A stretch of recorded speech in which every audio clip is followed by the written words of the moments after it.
Me graba en la nube. Listo, ya está grabando. Por aquí entró Iván. Muy bien. Ya yo sí los puedo pasar acá. Hola Iván, bienvenido. Sí, así. Por aquí tenemos también a Johanna, a Teo. Bienvenidos muchachos. Si quieren pueden activar cámaras o micrófonos. Permítanme un segundito, por favor. Cámaras con caras de cansados todo el día ya. Bien, voy a iniciar compartiendo yo creo que esta.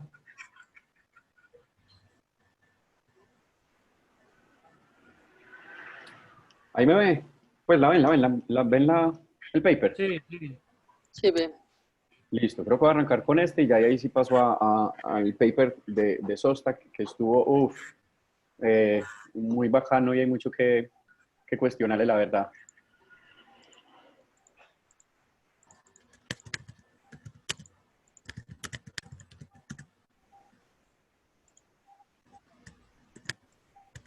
No te escucho, André. No te escucho, Andrés. Estaba hablando con el micrófono apagado. No, les preguntaba si trajeron abstracts hoy. Teo, Yo. tú tienes uno, Ah, listo. no traje. Ay, yo por fin Entonces, traje algo. dejo de compartir. Sí, listo, deja de compartir un momento para que Evelyn nos muestre el abstract, pero entonces enseguida que empecemos. Y miremos quién más está aquí en la reunión. Iván trajo abstract. Iván no nos está escuchando. ¿Trajiste abstract, Iván? De artículo, no, listo. ¿Quién más hay por ahí? Yo creo que no les comparto porque estoy en el celular ¿Y el pero más les cuento. Sí, es más Sí, vale. enredadito. Listo, pero entonces esperemos 2 minuticos más, empezamos a las 6:10 en punto y arranca Evelyn y luego nos vamos con John. Vale, Listo, está bien. Uno. listo.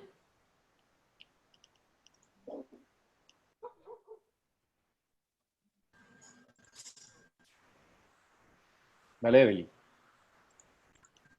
Ah, pero Andrés dice que esperemos 2 minuticos para arrancar. Ah, bueno, bien. A ver si en esos 2 minutos encuentro yo un abstract bien bueno. Ah, no, Sebas, pero ese fondo está muy bacano. Con los panas. Pero ¿saben qué me dio? No, ese mucha lanzamiento. rabia? No, ¿Qué? delicioso. Mantequilludo todo, pues, o sea, el del sábado, obviamente el del miércoles no.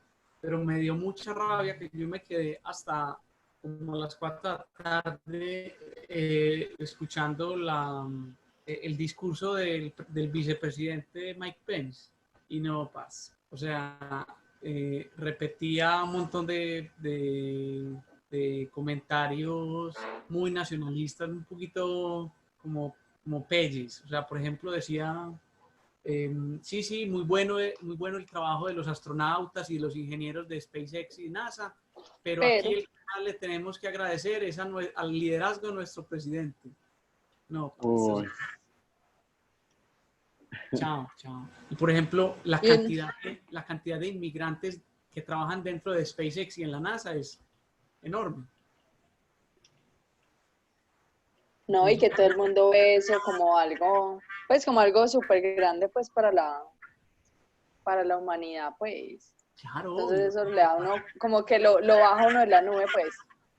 Sebas, pero entonces, como ves la vaina es que NASA no está muy contento con el ingreso de SpaceX, ¿ok? Pues con la participación de ellos.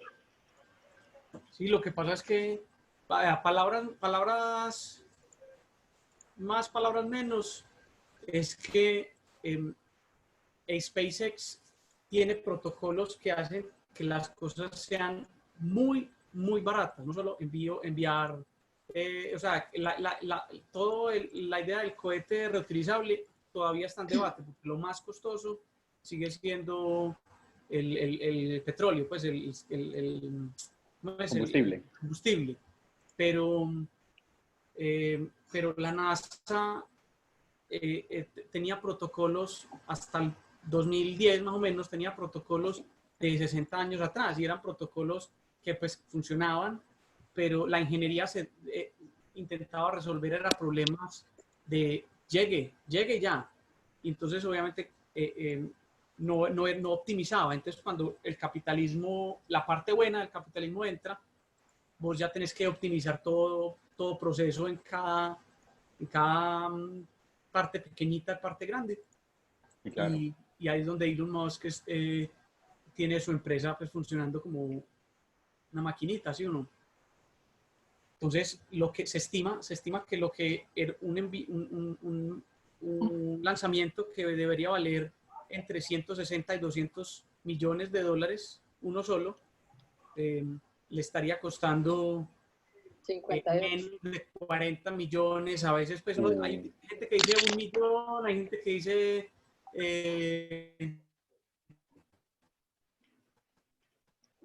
70 millones, pero pues más del 5% del gasto de envío es obviamente muy bueno. Pero, por ejemplo, no nos digamos mentiras. Roscosmos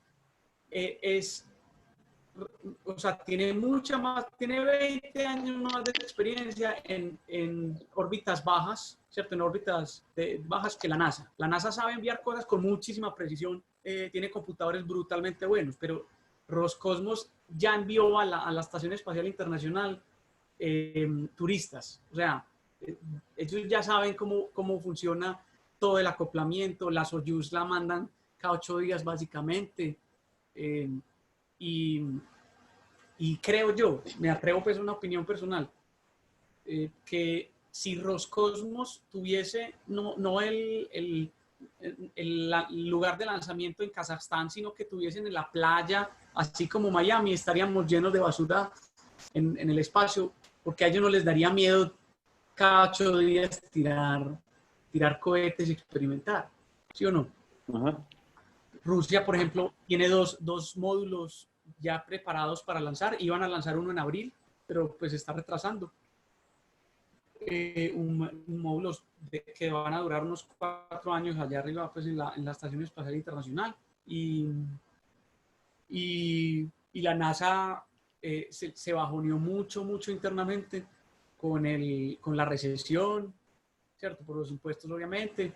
Y la idea, pues, es el golpe del Challenger, pues, fue muy duro, pero el del Columbia fue políticamente absurdamente duro. Entonces ya el Congreso de Estados Unidos ya tenía un poquito de miedo dar dineros. En cambio, a Rusia, parce, el director de Rusia dice, necesito 1 billón de rublos. Se lo da. Entonces, ellos ya tienen eso muy bien organizadito. Bueno, Sebas, esto cuenta como tu Astra. Buenísimo. Ah, sí, hágale. Entonces vamos con Evelyn.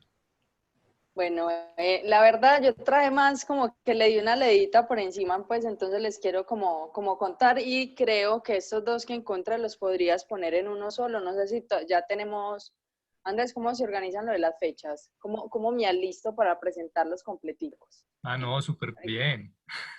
No te preocupes, que eso lo cuadramos por el grupo de Ameba con Jorge, que es el que tiene la agenda en estos momentos. Sí, en Listo, de una. la agenda la podemos organizar. Sí. Bueno, entonces, el primero pues como que encontré, me gustó mucho, es sobre la posibilidad como de transferencia de vida a través de objetos muy pequeños de sistemas exoplanetarios. Entonces es un estudio que muestra como la posibilidad de objetos, pero hacen como todo el análisis, demostrando que cómo nosotros podemos infectar o cómo nos han infectado pues a nosotros, me refiero pues hace millones de años, generando pues como vida. Entonces eso me pareció muy interesante porque habla como desde las cosas más comunes y más insignificantes, lo que puede significar pues como en términos pues de panspermia, ¿cierto? La verdad, ese artículo es cortico, entonces por eso pensaba que se lo podías poner con este otro. El otro es como la posibilidad también es sobre panspermia, entonces quise buscar pues como artículos de cosas que me interesaban para hacer mi mejor esfuerzo. El otro es sobre la propagación pues como de sistemas vivos a través de todo el cosmos. Entonces ahí hablaban era como la posibilidad de que nosotros como especie con diferentes actividades podríamos, por así decirlo, colonizar el cosmos, no colonizarlo pues de la manera pues con una, colonizarlo como lo tenemos actualmente como sociedad, sino en general a través de microorganismos. Entonces incluso estudian la posibilidad de cuánto tiempo podrían estar vivos esos microorganismos y de qué manera se podrían transferir y cómo nos podríamos dar cuenta que sí estamos colonizando efectivamente pues como el cosmos. Me pareció muy interesante, serían como esos dos. Qué bien. O sea, que piensas exponerlos en un solo seminario o junticos. No, yo creo que en uno solo, porque los dos se hablan. Uno en realidad es muy corto y el otro no tiene como más de, ¿qué? 12 páginas, entonces yo creo que podría salir la información interesante en un solo espacio. Súper bacano. Chévere. Listo. Por aquí ya se está uniendo también Laura Tenelanda y ya tenemos quórum. Así que, Qué bien. Evelyn, muchas gracias. Sebas, muchas gracias por la introducción. Vamos entonces, Byron, con el artículo de hoy. Bien, yo les voy a mostrar primero un paper. Vamos a ver si acá. Ajá. Voy a compartir la pantalla y me dicen si ya lo ven. Este review. Quisiera más adelante pues como lograr exponer este review. Me pareció muy interesante y lo voy a, o lo quise llamar aquí, porque es como para poner un poquito en contexto lo que se va a exponer acerca del paper de Szostak. Sobre todo porque cuando se va a estudiar el origen de la vida, este tema me ha llamado demasiado la atención, pero hay varias vertientes, varias perspectivas. Y eso lo explicaría ahorita un poquito. Entonces, yo creo que este me ayudaría demasiado a volver a retomar que hace 11 años no veo química. Entonces, me podría ayudar mucho como para volver a reconocer moléculas, especies, reactividad y todo. Pero aquí hay unos puntos importantes, no más en el Astra. Y es que ellos mencionan que todavía está aquí situaciones geoquímicas que no son muy claras para poder conducir la evolución química, estados de evolución química, iniciando desde la condensación de simples compuestos inorgánicos a la emergencia de un sistema autosostenible. Del paper dicen al final que se indica una visión de qué requiere toda esta evolución química, cuáles son los pasos que requerirán como para considerar que toda esta química prebiótica terminaría siendo acoplamientos y todo pues para construir un mecanismo vivo, o la primera protocélula o incluso la célula. Entonces acá aparece como 7 puntos claves que dice una atmósfera reductora, un pH alcalino, temperaturas de congelamiento o ciclos de humedad y secado, agua, agua fresca, este ciclo que ya les acabé de mencionar, acoplamiento de reacciones con alta energía. Esto pues, es para explicarlo en el paper cuando lo vayamos a ver.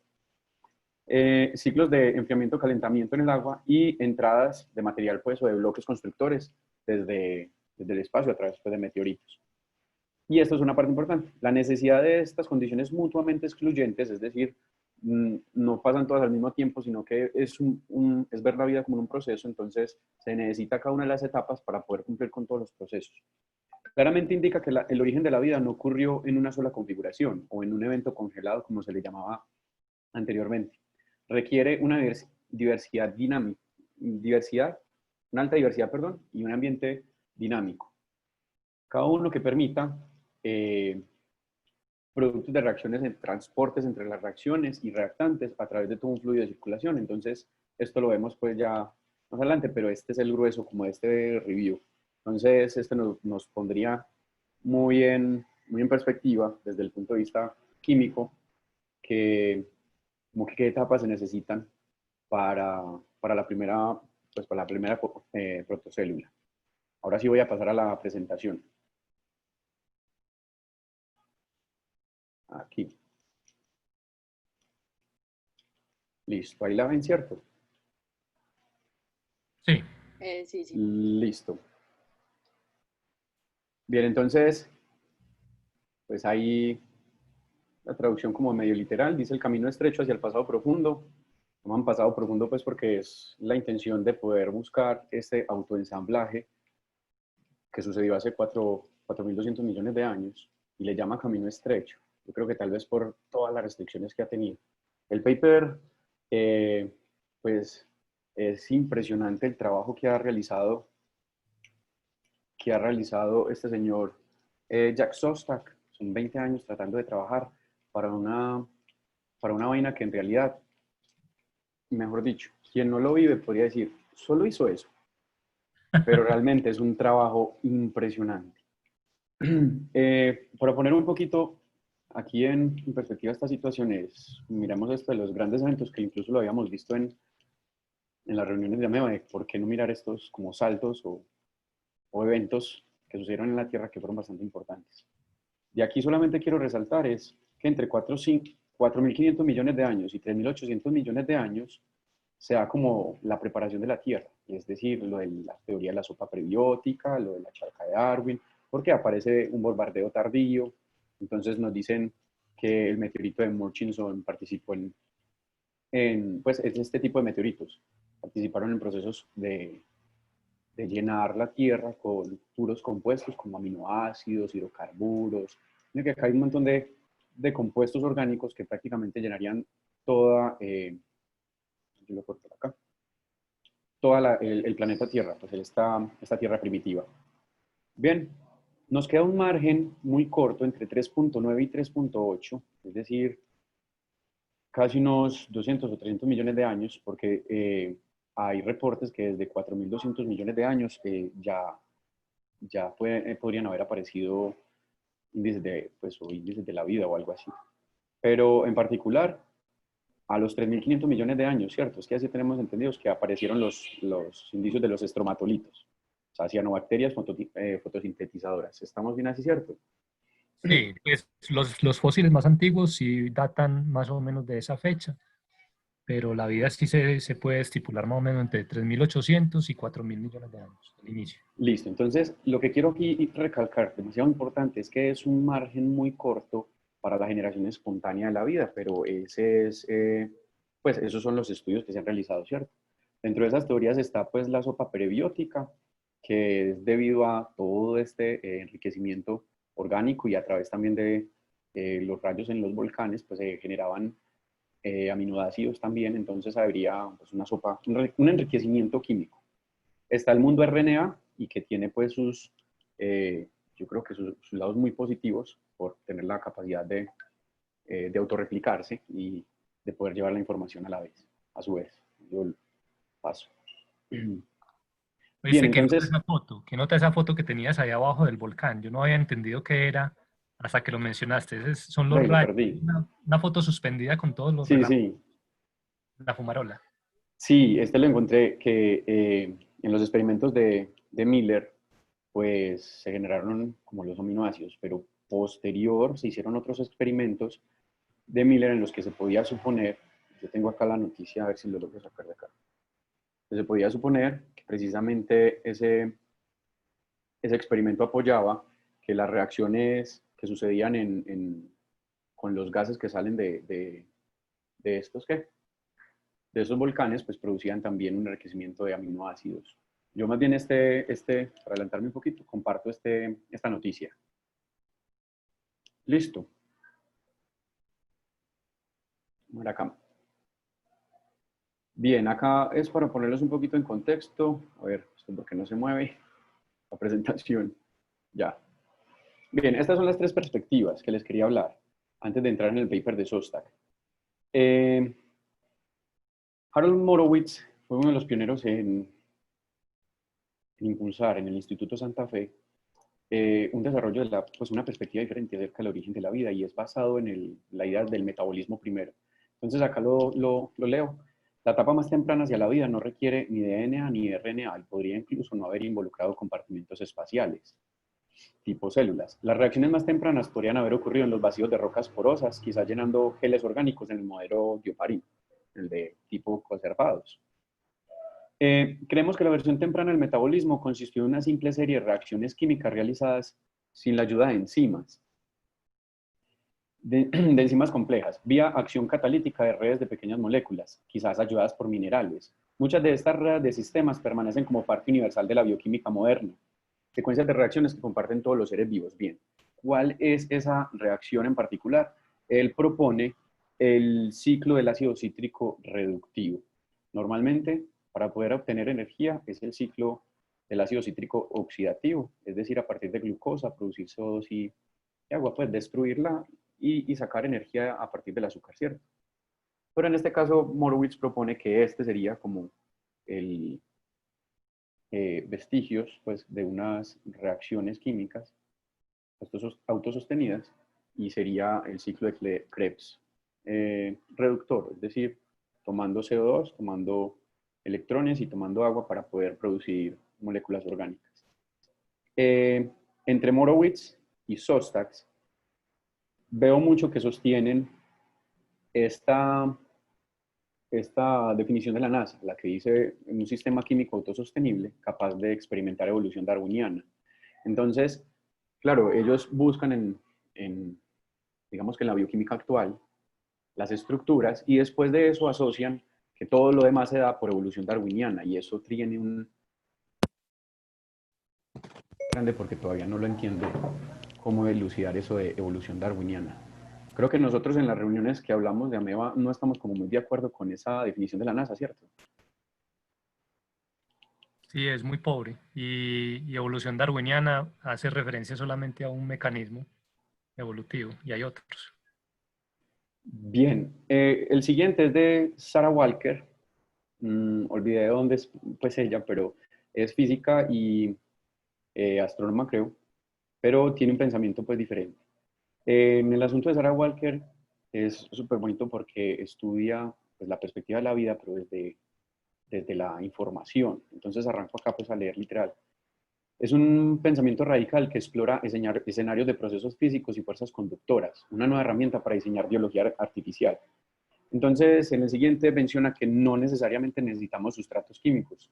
El desarrollo de redes en el tiempo puede ser más importante que la naturaleza química de sus componentes moleculares.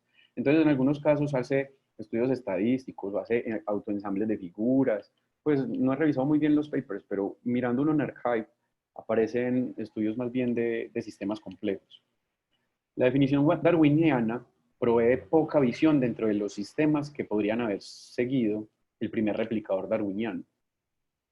Reconocemos moléculas producidas abióticamente como no vida y a Luca como vida, pero no somos capaces de caracterizar lo que hay en medio. Eso es muy importante porque creo que hay que cambiar esa perspectiva de lo vivo. Yo creo que, pues ya si es una opinión personal, hemos estado visionando mucho desde la idea antropocéntrica, de lo que reconocemos como vida y algunas cosas que no se reconocen como vida. Entonces, ella propone algo radical como decir, por ejemplo, un sistema químico autosostenible sería el fuego y prácticamente tiene unas características de una estructura viva.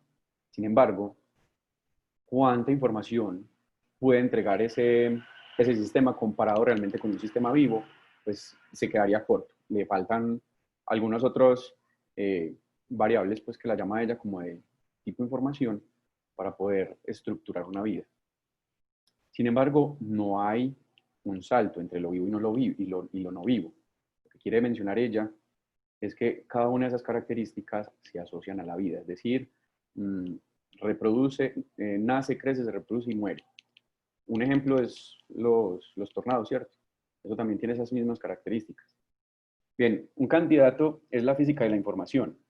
A menudo se especula que la información puede ser un factor clave en los orígenes de la vida.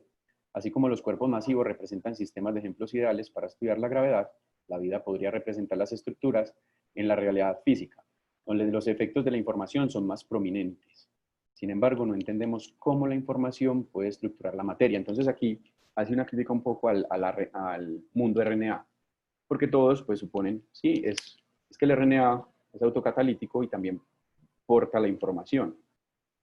Pero hasta ahí los estudios para saltar a encontrar una RNA que realmente sea autocatalítico y que de una vez esté haciendo el proceso de guardar la información, no se ha visto. O sea, información, ¿cuáles serían sus características? Como mundo RNA, debe de dirigir un control ¿hacia qué? Hacia el origen de una protocélula o hacia el origen de almacenar información, pero debe mantener un control cierto. Y el otro es mantener una información, porque una vez sirva como replicador, entonces la debe guardar. ¿Eso cómo se reconoce desde una estructura? Está como complicado, pues, o así lo he visto yo, pues, cómo asociar esa información cuando es la estructura del RNA. Bien, ahora sí con SOSTAC. SOSTAC se basa mucho en buscar vestigios de estructuras en la bioquímica de la vida. Entonces él trata de buscar vestigios que parezcan a ese mundo de RNA. En las estructuras de la bioquímica actual hay esas reliquias, como ya lo mencioné. Las primeras células vivas surgieron de una gran población de vesículas que contienen oligonucleótidos de secuencia más o menos aleatoria. Esa es una primera hipótesis que él plantea, porque él dice, si fuera el mundo de RNA sin unas membranas, pues realmente ellos, si se vuelven replicadores, podrían replicar pues, todo lo que exista en esa sopa. Necesitamos un compartimento para poder encontrar esos oligonucleótidos o, pues, que hacen replicación, pero que son funcionales. Entonces aquí viene ya el salto grueso, porque él asume esa idea de la evolución darwiniana. Si las vesículas pudieran crecer y dividirse, y sus contenidos genéticos pudieran replicarse, y si algunas, probablemente muy raras, secuencias de ácidos nucleicos pudieran formar un catalizador o una estructura que proporcionara algún beneficio a su célula huésped, el escenario estaría preparado para la aparición de la evolución darwiniana, y por lo tanto la vida misma. Entonces, vamos a ver que los estudios que ellos hacen pues son muy arduos. La verdad son pues unos trabajos muy tesos, pero muy pobres para decir que a partir de ahí, dele la evolución darwiniana y voilà, hay vida. Las primeras células no tenían, por definición, maquinaria evolucionada que pudiera controlar su crecimiento y división.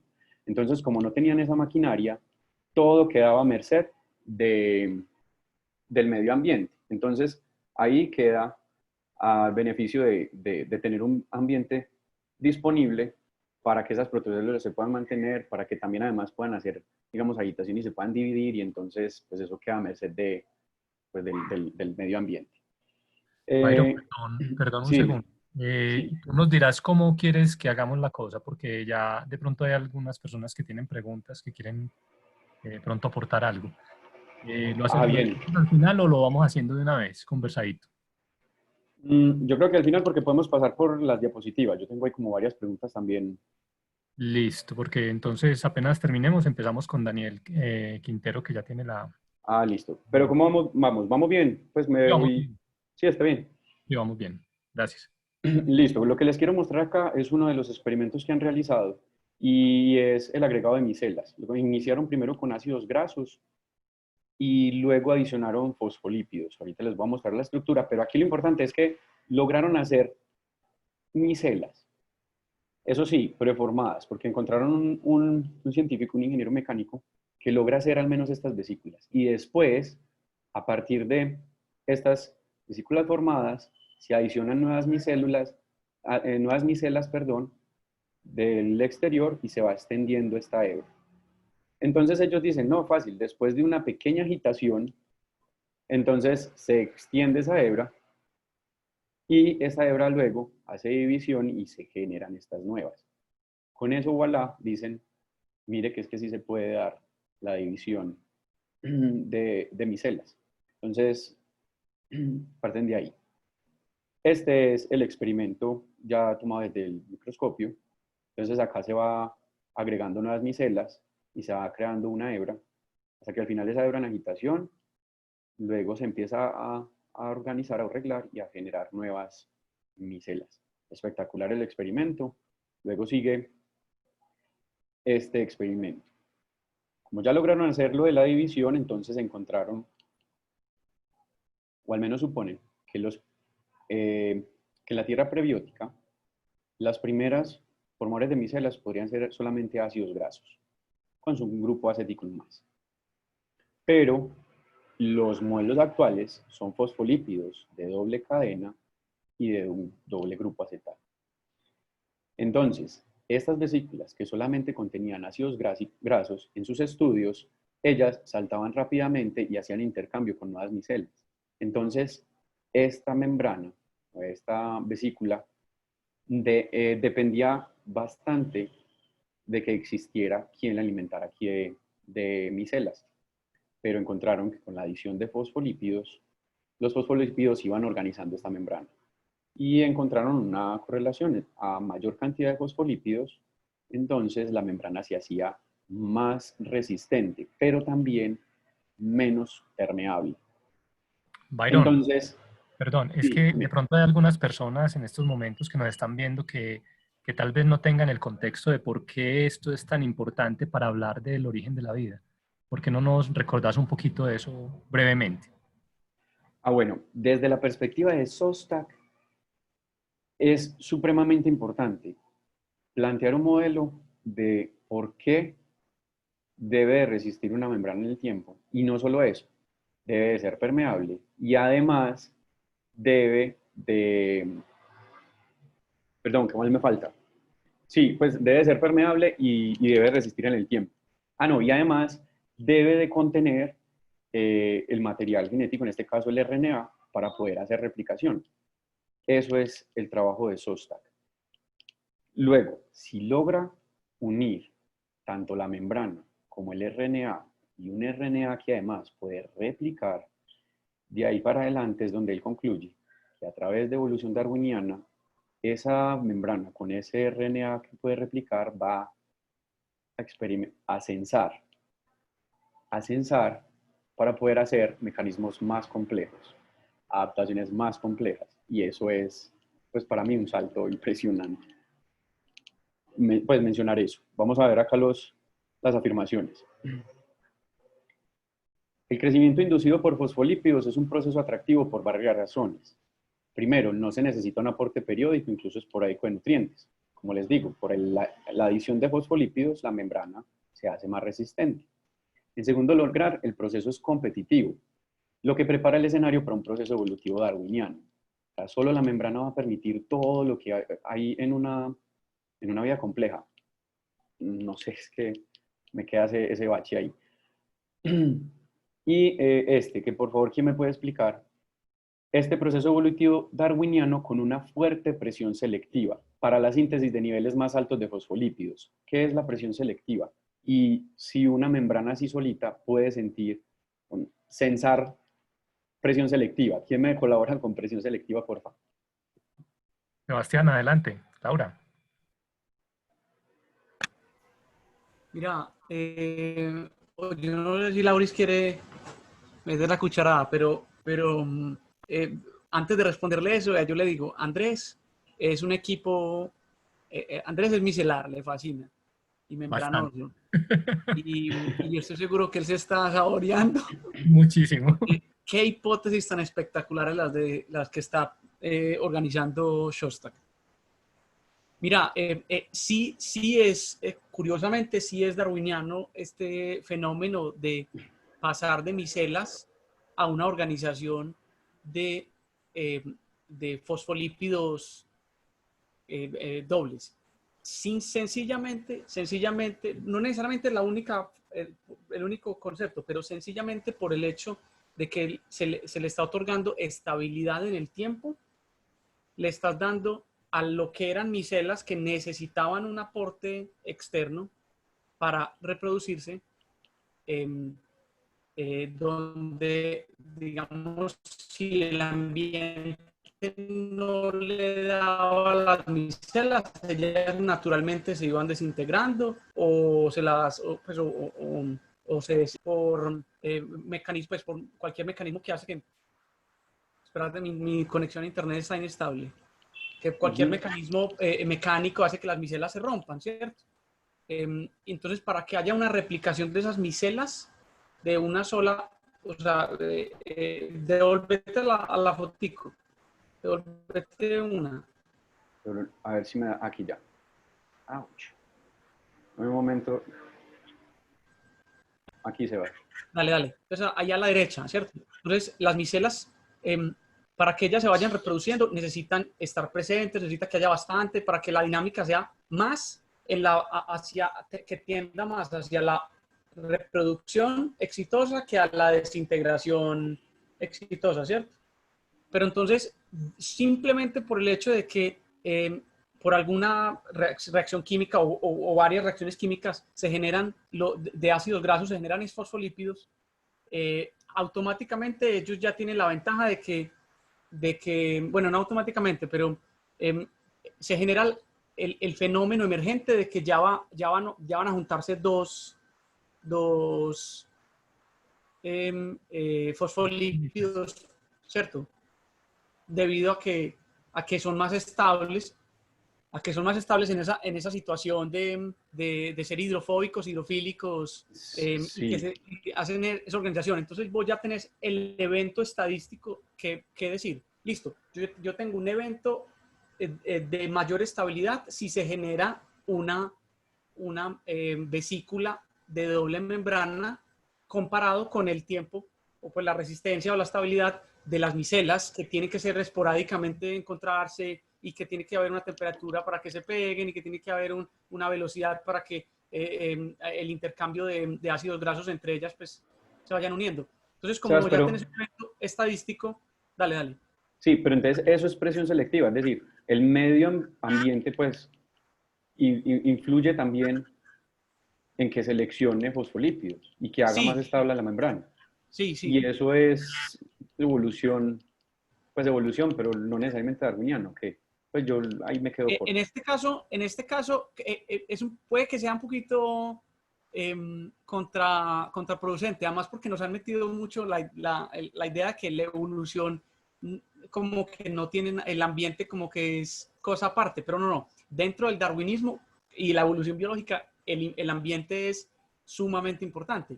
Lo que sucede es que hemos llegado hasta un nivel donde la evolución biológica de alguna manera combate las fuerzas ambientales, pero en este caso químico, el ambiente es básicamente todo. O sea, si vos estás en una buffer o no estás en una buffer, las reacciones van a ocurrir o van a ocurrir a muy poca velocidad, mucha más velocidad.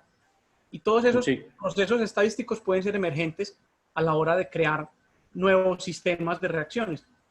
¿Por qué es un proceso evolutivo? Porque en este proceso estadístico, debemos decir, se van a producir más estos o se pueden o seleccionar más aquellos.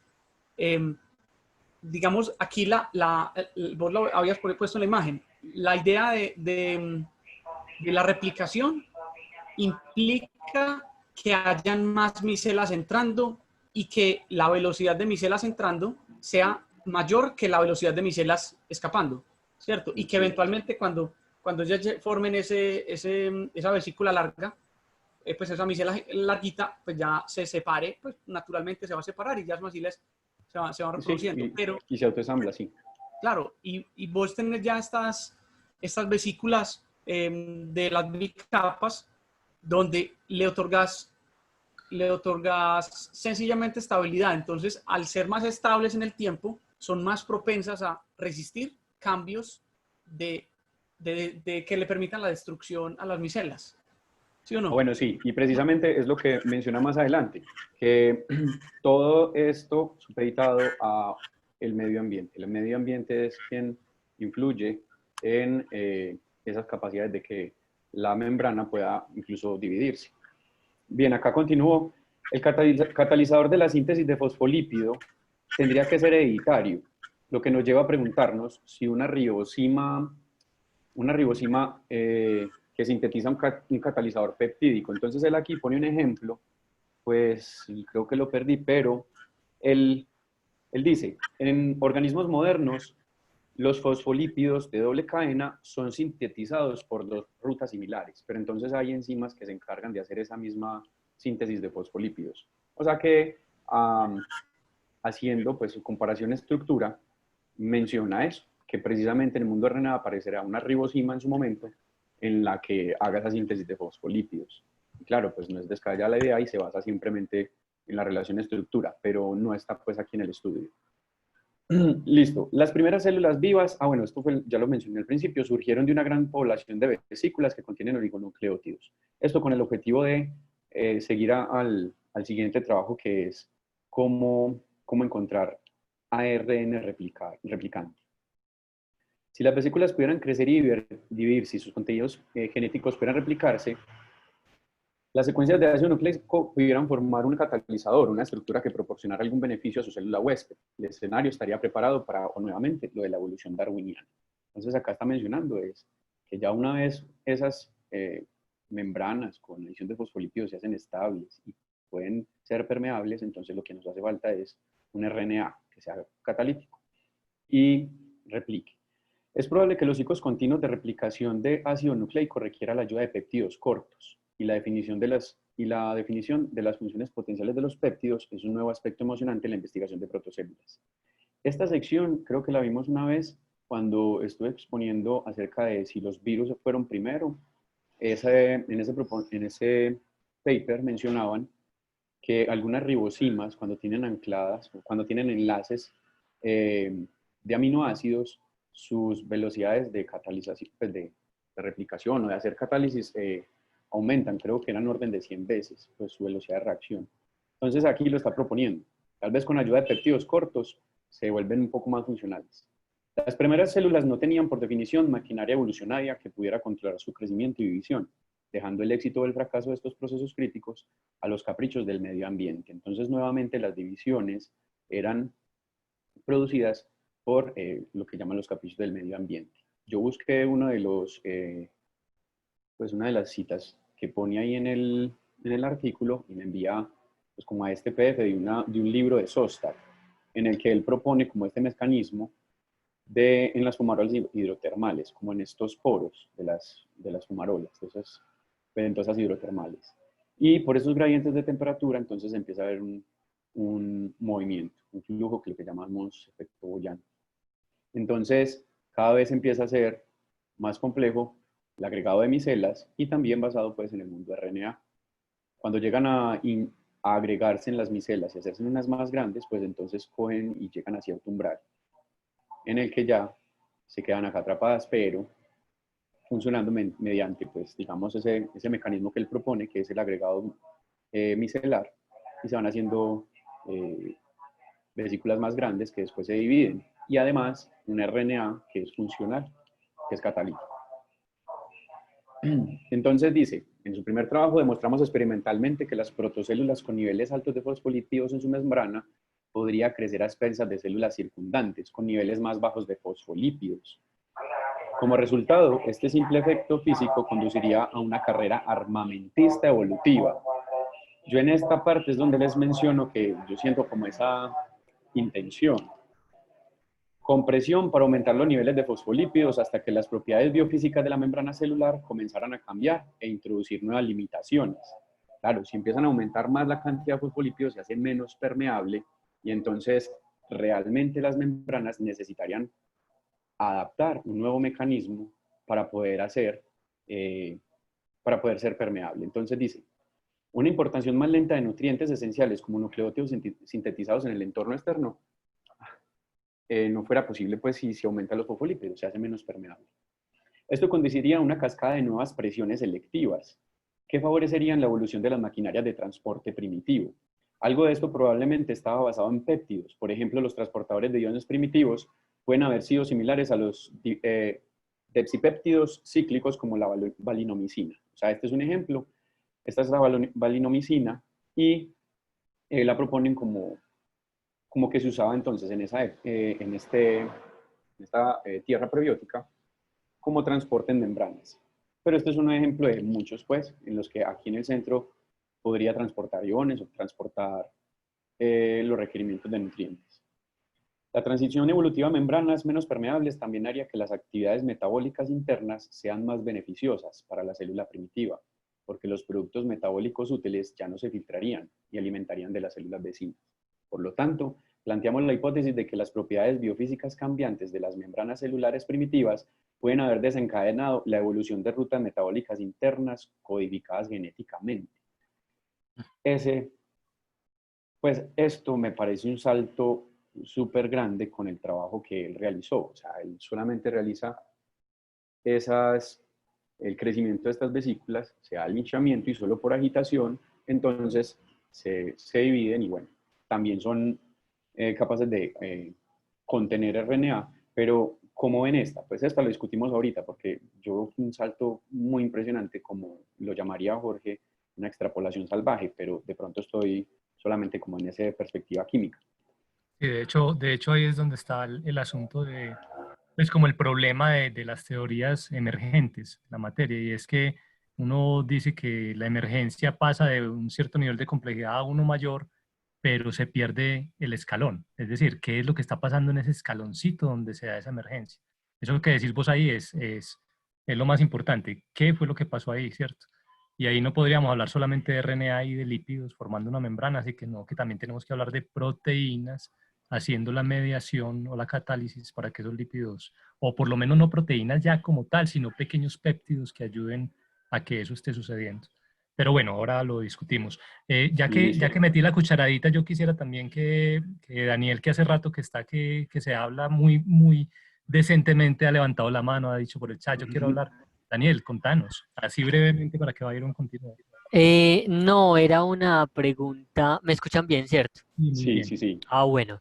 No, ahorita que hablabas un poco sobre que, pues, estos caminos evolutivos, ciertos pasos evolutivos, mejor dicho, y hablaste algo sobre, pues, dijiste algo sobre los virus, de, pues, llegar a definir lo biológico y bueno, se me ocurría, tú, de estas búsquedas que hiciste, que hablaste del metabolismo, y ya que estás comenzando con este tema, la verdad, yo no sé. El met- ¿Hay algún tipo de metabolismo interno dentro del virus activo? Me explico, porque es que me imagino que también en su entorno, se puede decir intravírico, eh, van a haber oxidantes, ¿cierto? Van a haber de alguna u otra manera moléculas que pueden interactuar con otras. O sea, realmente me surge la idea, a partir de todo este camino evolutivo, ¿en qué punto se habrá comenzado a hallar o a comenzar a regular el metabolismo interno sin tener un impacto significativo en la producción de proteínas, ya que los virus pues no son activos en esa producción proteica, ¿cierto? Sí, Mientras no están en una célula pues hospedera. Entonces, ¿cómo se regula ese metabolismo y cómo es la actividad metabólica dentro de esas micelas y cómo podría relacionarse con la actividad bueno. metabólica interna de los virus? Bueno, bien, sí, sí, sí, te entiendo un poco. Yo lo que quise mencionar precisamente con ese paper es que vimos un paper en el que mencionaban si fue primero los virus, si fue el primero Luca, si coevolucionaron, y lo que ellos proponen es que anterior a esto pudo aparecer, era unas protocélulas, o mejor aún, un mundo RNA en el que empezaron a aparecer ribosimas. Estas ribosimas son muy similares al material genético que contienen los virus, ¿cierto? La diferencia es que los virus contienen también pues que necesitan es de un hospedero. En el paper, lo que proponían entonces, en ese paper de virus primero, era que tal vez si vamos a esa tierra primitiva, no encontraríamos una diferencia, en ese momento no encontraríamos una diferencia entre un virus o un LUCA. ¿Me entienden? Esa protocélula tal vez sería un mundo RNA con unas ribosimas que tienen esas funciones de hacer autorreplicante. De ahí a que puedan hacer proteínas, no lo Pues, o sé. sea, Pues eso no lo proponía el paper. Solamente ya. mencionaban era que si esas ribosimas tenían enlazadas además eh, péptidos, entonces aumentaban su actividad catalítica. Ok. No recuerdo cuáles eran, pero eran unos aminoácidos, pues, pero eran de cadenas cortas. Pero, claro, tú mencionas entonces, uy, qué pena que ya metí mucho la cuchara, No, pero no, tú no, mencionas tranquilo. ahorita entonces de comenzar a teorizar qué fue primero, ¿cierto? O coexistieron, pero entonces eso nos lleva a, a llegar a pensar de que hay una, y efectivamente lo hay, una actividad selectiva del virus, ¿cierto? Él, entre comillas, Dani, se prende.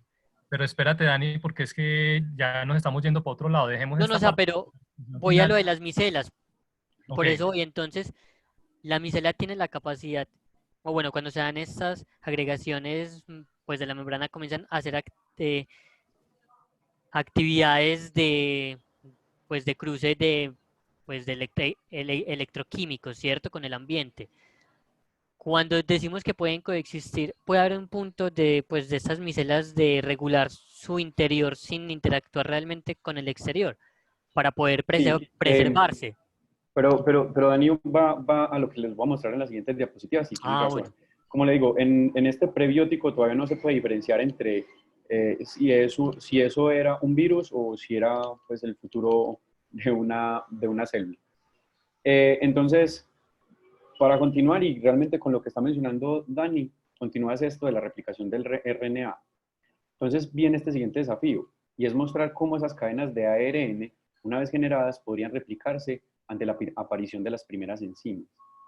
Una vez que podría producirse la replicación química del ARN dentro de las protocélulas, alguna secuencia o conjunto de oligonucleótidos cortos que podrían ensamblarse en una ribosima útil, eso eventualmente va a surgir. Entonces, aquí es donde él propone que si logra estudiar cómo es el mecanismo de replicación del RNA, de ahí lo que sigue es, por medio de esta presión selectiva, entonces evolución, aparecer la ribosima, que es la que va a ser funcional para hacer réplicas y réplicas de más RNA, y RNA que es funcional. Entonces, los estudios, como les digo, impresionante porque pues en lo que estaba viendo en una presentación en YouTube son más de 20 años bregando a lograr esto de la replicación y este lo tomé de el review que espero exponerlo más adelante. Los dos nucleótidos que utilizaban los llaman nucleótidos activados y es porque utilizan este grupo imidazol para poder hacer las reacciones de replicación. Esto trae unas ventajas que sería muy diferente a ese nucleótido que es el ATP que trae 3 grupos fosfato. En la reacción es más fácil de llevar. Entonces ellos proponen eso. Miren el primer intento. ¿Por qué se encajan con este tipo de compuestos? Esta es una cisteína, en guanina, perdón, la base nitrogenada, pero en el carbono 2 no tienen OH, solamente tienen un grupo amonio. Normalmente, en el de RNA, recuerden, tiene un OH aquí en el carbono 2 y un OH también aquí en el carbono 3. En este caso, ellos iniciaron con este, pero solamente para que pudiera la reacción ser selectiva. Entonces, ¿qué usan? Un primer y una plantilla. De ahí para adelante, logran adicionar toda esta secuencia de guaninas, pero con este tipo de compuestos. Entonces ya van entendiendo un poco el mecanismo porque quieren entender cómo es que esto sucede. Pero además, esta guanina también está modificada de esa manera. También tiene este grupo amonio. Entonces, ¿qué sucede? Este grupo amonio ataca aquí directamente al grupo fosfato y el grupo saliente es este imidazol. Entonces aquí se agrega esta guanina y así sucesivamente se van agregando. Pero miren que son secuencias iguales. Ese trabajo fue impresionante. Realmente crearon muchos tipos de estructuras. ¿Por qué? Porque la que contiene los dos OHs aquí da un montón de mezclas. Puede reaccionar. Puede reaccionar. A ver, puede reaccionar justo en el carbono 3, o puede reaccionar aquí en el carbono 2, en el carbono 3, puede ser en el 5, puede ser definitivamente hay un montón de mezclas. Entonces, pues partieron de ahí, pero llegaron al nucleótido de interés. ¿Qué hicieron? Esto en relación a química le adicionaron aquí un grupo metilo como para hacerlo mejor grupo saliente.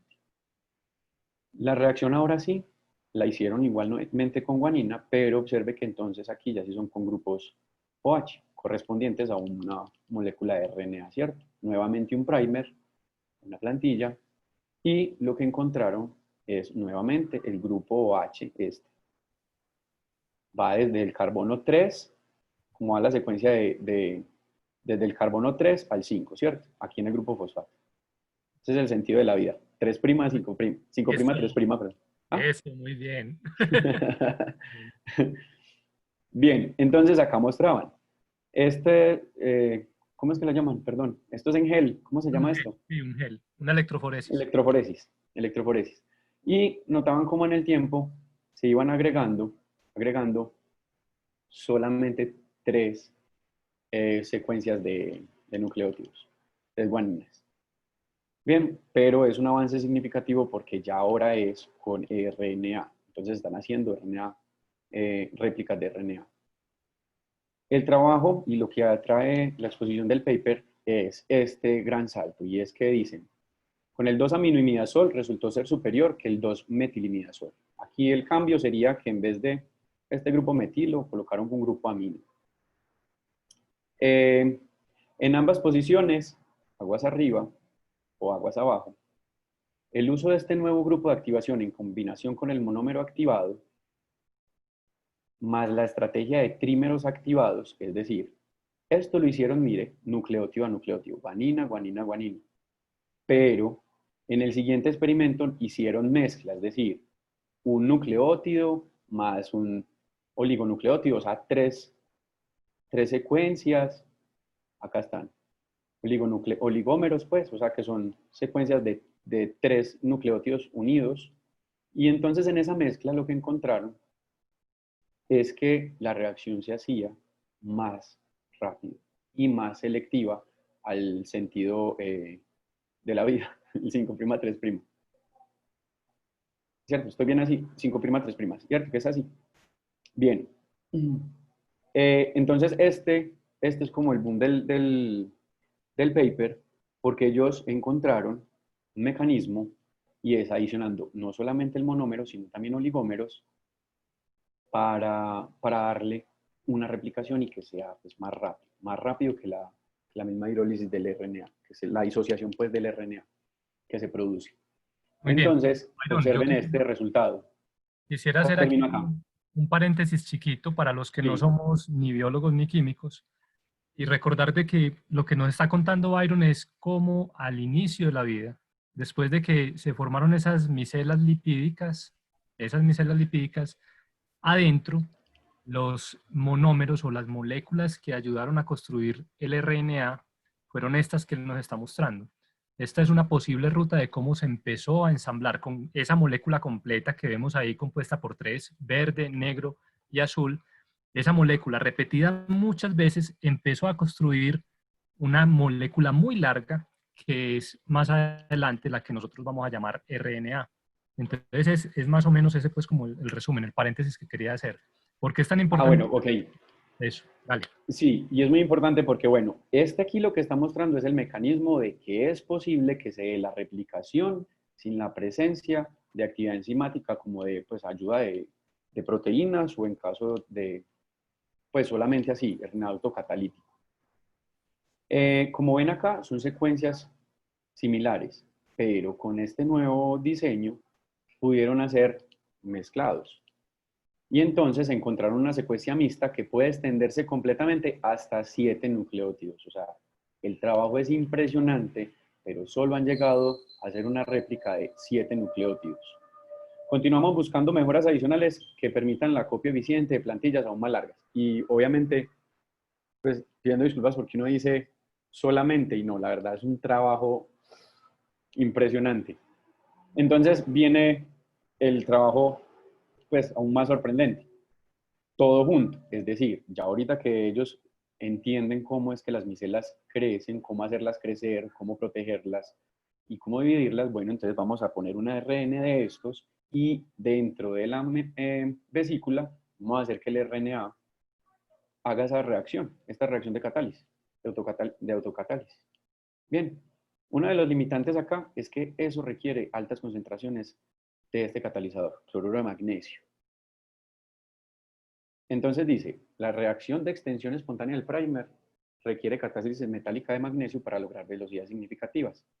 Y más dramáticamente, las altas concentraciones de cationes divalentes causan la interrupción inmediata de la membrana, se destruye. También catalizan la degradación del ARN. Entonces, ¿cómo podemos conciliar la necesidad de catálisis de iones metálicos para la replicación de RNA? ¿Cómo resolver ese asunto para poder tener toda la materia prima? ¿Qué tiene que hacer esa materia prima? Los nucleótidos tienen que atravesar la vesícula. Vamos a verlo acá. Entonces, tienen la vesícula, los nucleótidos, el objetivo del experimento fue, aquí tengo el primer y tengo la plantilla. Los nucleótidos deben de pasar la membrana e ingresar e insertarse en aquí. y hacer la extensión del RNA. Con eso entonces concluirían la replicación del RNA autocatalítico, ¿cierto? Pero además necesitan el ingreso de ese compuesto metálico, pues de ese anión, ese catión, perdón, del magnesio. ¿Cómo hacerlo para ingresar? Entonces ellos encontraron una estrategia. Aquí la biología puede estar dándonos una pista. Nuevamente ellos se basan en la relación de estructura bioquímica actual. En el corazón de uno de los más importantes de todas las enzimas, la RNA polimerasa celular, se encuentra un pequeño péptido de bucle que coordina el ion metálico catalítico a través de tres residuos de carboxilato de aspartato. Tres aminoácidos de ácido aspartico son los que hacen o permiten que este ion pueda atravesar la membrana.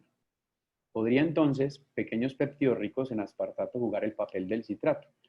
Bien, cito aquí el citrato porque ellos hicieron fue el experimento aquí precisamente con el citrato, no con este otro aminoácido. Usaron citrato para complejar el ion magnesio y este citrato podía pasar tranquilamente entonces la membrana y dejarlo acá disponible. Pasaban también entonces los nucleótidos y lograron hacer otra vez esta síntesis. Eso sucedió dentro de la membrana, entonces ese es el boom de todo el trabajo que han realizado en Szostak y es impresionante. Si hubiera una manera de traer tal péptido, pues ya volviendo acá, los péptidos tal vez fueron responsables en ese entonces del transporte a través de la membrana celular. O sea, no principalmente como actividad enzimática, sino más de relación de estructura. Si somos capaces de demostrar un papel para los péptidos simples en la replicación del ARN dentro de las vesículas, podríamos ver los primeros comienzos del marco moderno de biología de ácido nucleico, péptido y membrana. Esos son como los experimentos posteriores. Empezar a trabajar con péptidos para ver qué tanto mejora este modelo. Y ya con esto entonces la conclusión del artículo, y esto lo reseñalo en rojo porque pues, como les digo, desde mi punto de vista químico, y tal vez me quedo corto, es que pareciera una intención así como de que esa mera protocélula ya está censando. Las primeras células, debido a su dependencia del medio ambiente para el crecimiento, la división y la replicación genoma, podrían vivir mucho tiempo y prosperar cuando las condiciones fueran favorables, pero habría un estado de hambrientas apenas vivas, pues cuando las condiciones se volvieron adversas. Del mismo modo, la propagación de estos organismos primitivos desde entornos locales limitados, en condiciones ideales, al mundo más amplio habría requerido una larga serie de adaptaciones evolutivas, las que él menciona, a partir de esto. En realidad, como les digo, me parece esas que llama Jorge extrapolaciones salvajes, pero no, pues no tan salvajes. Cada una de las cuales proporciona una ventaja incremental, o quizás enorme, en la capacidad de sobrevivir o propagarse cada vez más en ambientes desafiantes. Comenzar a ver tales cambios en los experimentos de laboratorio controlados es el objetivo final de todo el trabajo que he descrito anteriormente. Es un trabajo impresionante. Eventualmente incluso puede ser posible recrear el camino perdido desde la química hasta los inicios más simples de la vida. Que sean capaces de recrearlo, impresionante. Y la complejidad de la vida moderna, repleta de ADN, un aparato de traducción y una complejidad metabólica catalizada por enzimas. Es sorprendente. Les dejo aquí este. Este es un enlace, luego comparto por Ameba, donde yo si aquí lo puedo compartir, aquí lo podemos ver.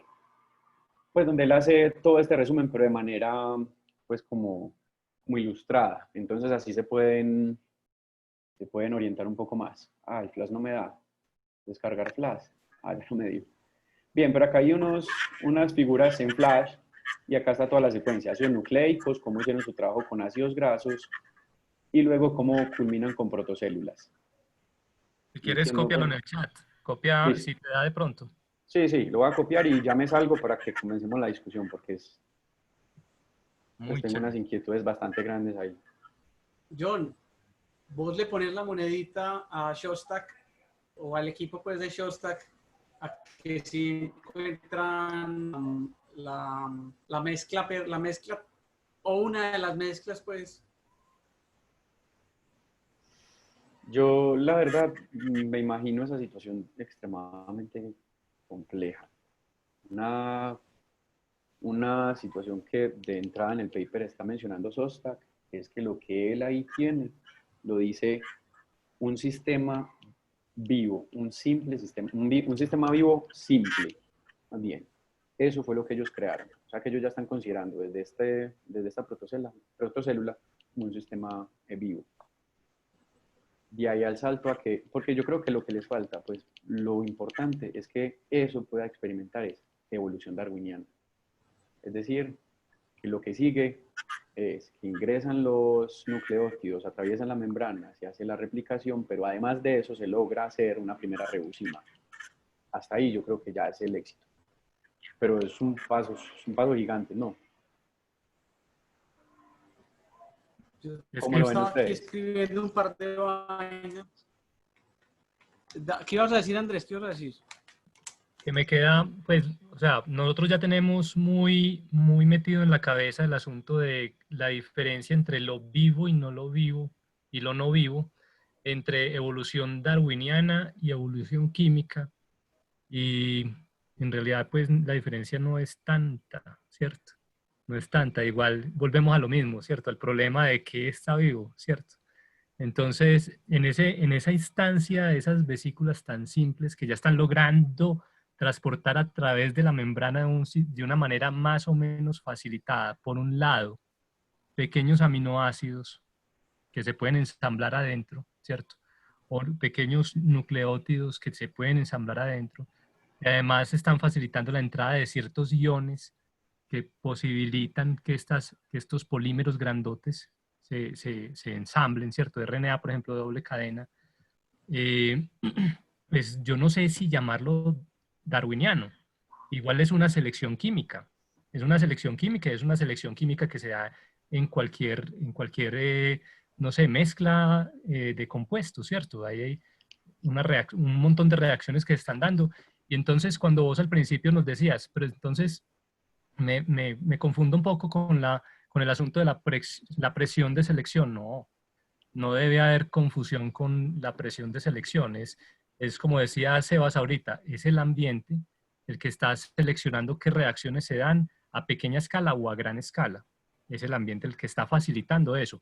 Sebas lo decía muy claro, por la acidez o la basicidad, ¿cierto? O si la reacción es buffer, o por la concentración de ciertos metales, etcétera.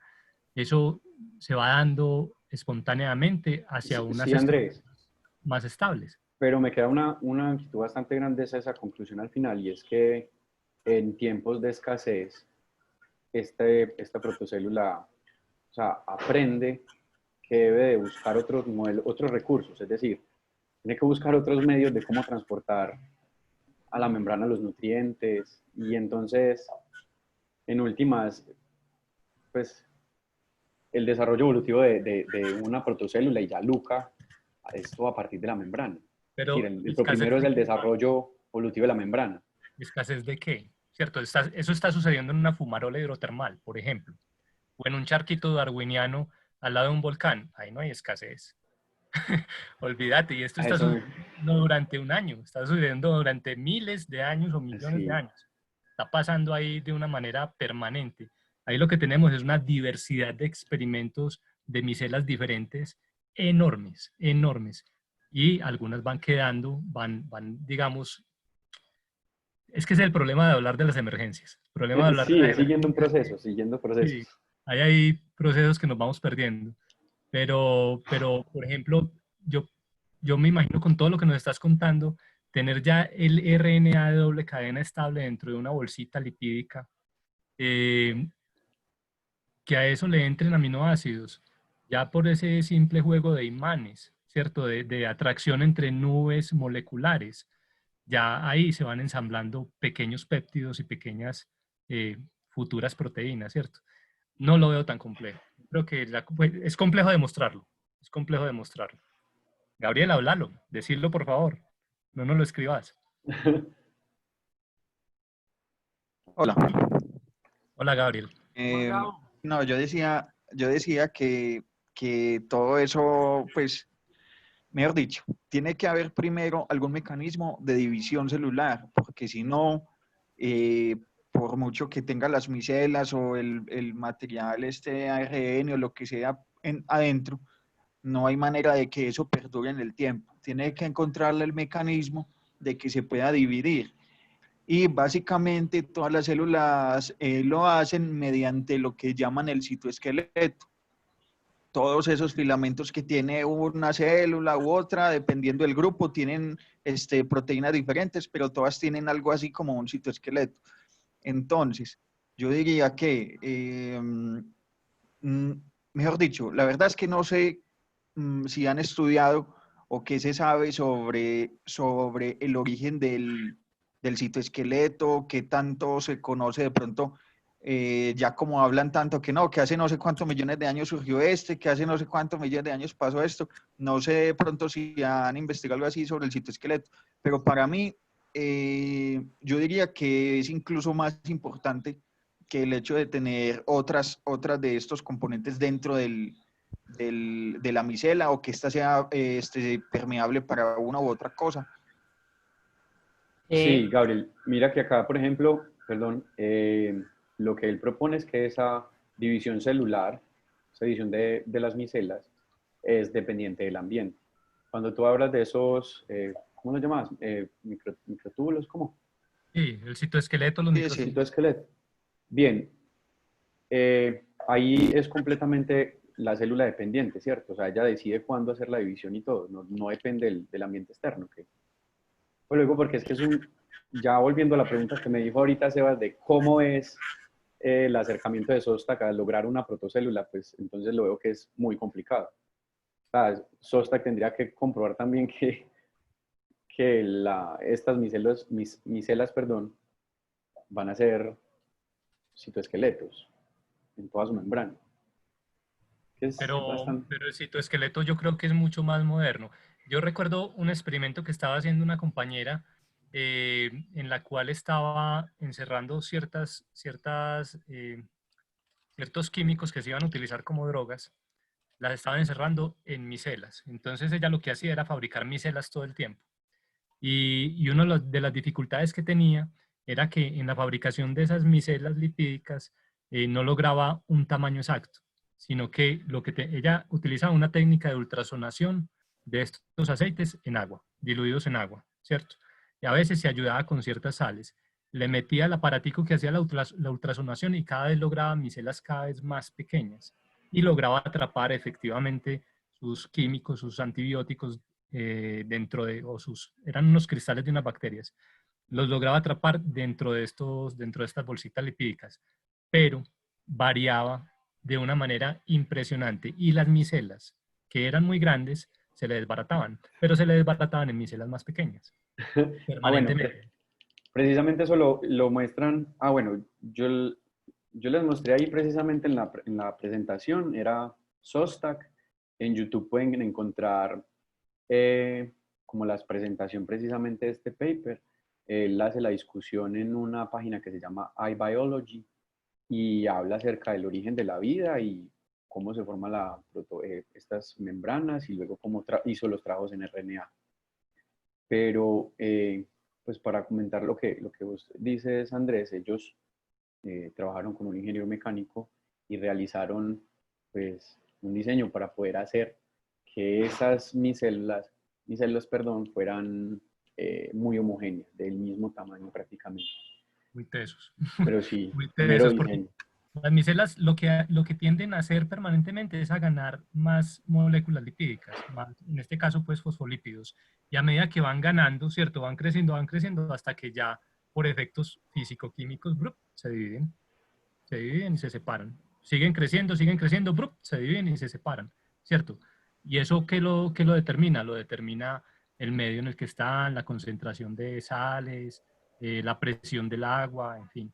Ahí no hay un citoesqueleto involucrado y aún así están permitiendo que haya interacción entre moléculas en ese medio acuoso interior de la micela. Y yo creo que el Pero citoesqueleto debe ser mucho más moderno, Gabriel. Yo en realidad no sé, pero debe ser mucho más moderno. yo lo decía más por el sentido en que, a ver, sabemos que en realidad el citoesqueleto, o digamos, esa función que tiene, mm, es la de separar ese material genético, o digamos, lograr que se vaya la cantidad de material genético equivalente hacia las dos células hijas. Uy, pero estaba Pero hablando de entonces, células eucariotas. Sí, sí, Estás sí. hablando de Bueno, células. en este caso sí, o sea, es que lo tengo muy presente, pues, presente. pero me imagino algo así y yo digo como, bueno, ¿y cómo hace entonces porque bueno, está bien que, o sea, yo entiendo cuando ustedes dicen como, bueno, la micela va creciendo y llega a un punto en donde, digamos, que no soporta a sí misma y se divide, ¿cierto? Esa es como más o menos la idea que les entiendo. Pero entonces, ¿cómo asegura que ese contenido sí se separe equitativamente? Porque si no, la otra pierde información. ¿Sí me hago entender? O sea, no quedan siendo en realidad funcionales o digamos hijos y queda siendo por un lado una micela y por el otro de pronto sí la almacenó o digamos se cortó en un punto que no era y eso quedaron, fue como un reguero ahí, ¿cierto? Entonces eso es lo que no entiendo bien cómo se Yo supone por que eso, sería. sí, yo por eso menciono que pues me parecen esas conclusiones, extrapolaciones como salvajes, porque su trabajo, y por eso les digo, no demerito ese trabajo que es muy intenso, pero realmente eh, ellos solamente ven dos procesos o logran elucidar dos procesos, explicarlos, y es cómo se agrega las micelas, cómo permiten que puedan ser permeables y además pues la replicación de RNA en solo 7 nucleótidos. Entonces ya ahí siguen las extrapolaciones porque dice, bueno, a futuro entonces se va a formar una ribosima y esa ribosima se va a autoensamblar, pues a poder tener la forma para poder ser una ribosima replicante o replicadora. No habla acerca de la división celular que se haga por pues, partes iguales, ni siquiera quién se va a llevar a quién. Solamente lo que sí es importante el encapsulamiento es que va a contener las estructuras funcionales, porque en el mundo RNA está ese debate. Tiene un montón de hebras de RNA, pero está el lío de información-estructura, o sea, qué estructura tiene o lleva esa información. Listo, puedo hacer réplicas, puedo hacer réplicas y réplicas y réplicas y réplicas, pero ¿y en qué momento también va a tomar la decisión de esa réplica que hice, guardé la información de que soy una ribosima para seguir replicando? Son unos baches bastante grandes y eso no lo explica Sosta. Y creo Pero que no, por ahora, ¿quién lo ha explicado? pero no toma la decisión, no es la célula la que toma la No decisión. es. Las micelas que tengan mejores funciones en este caso, ¿cierto?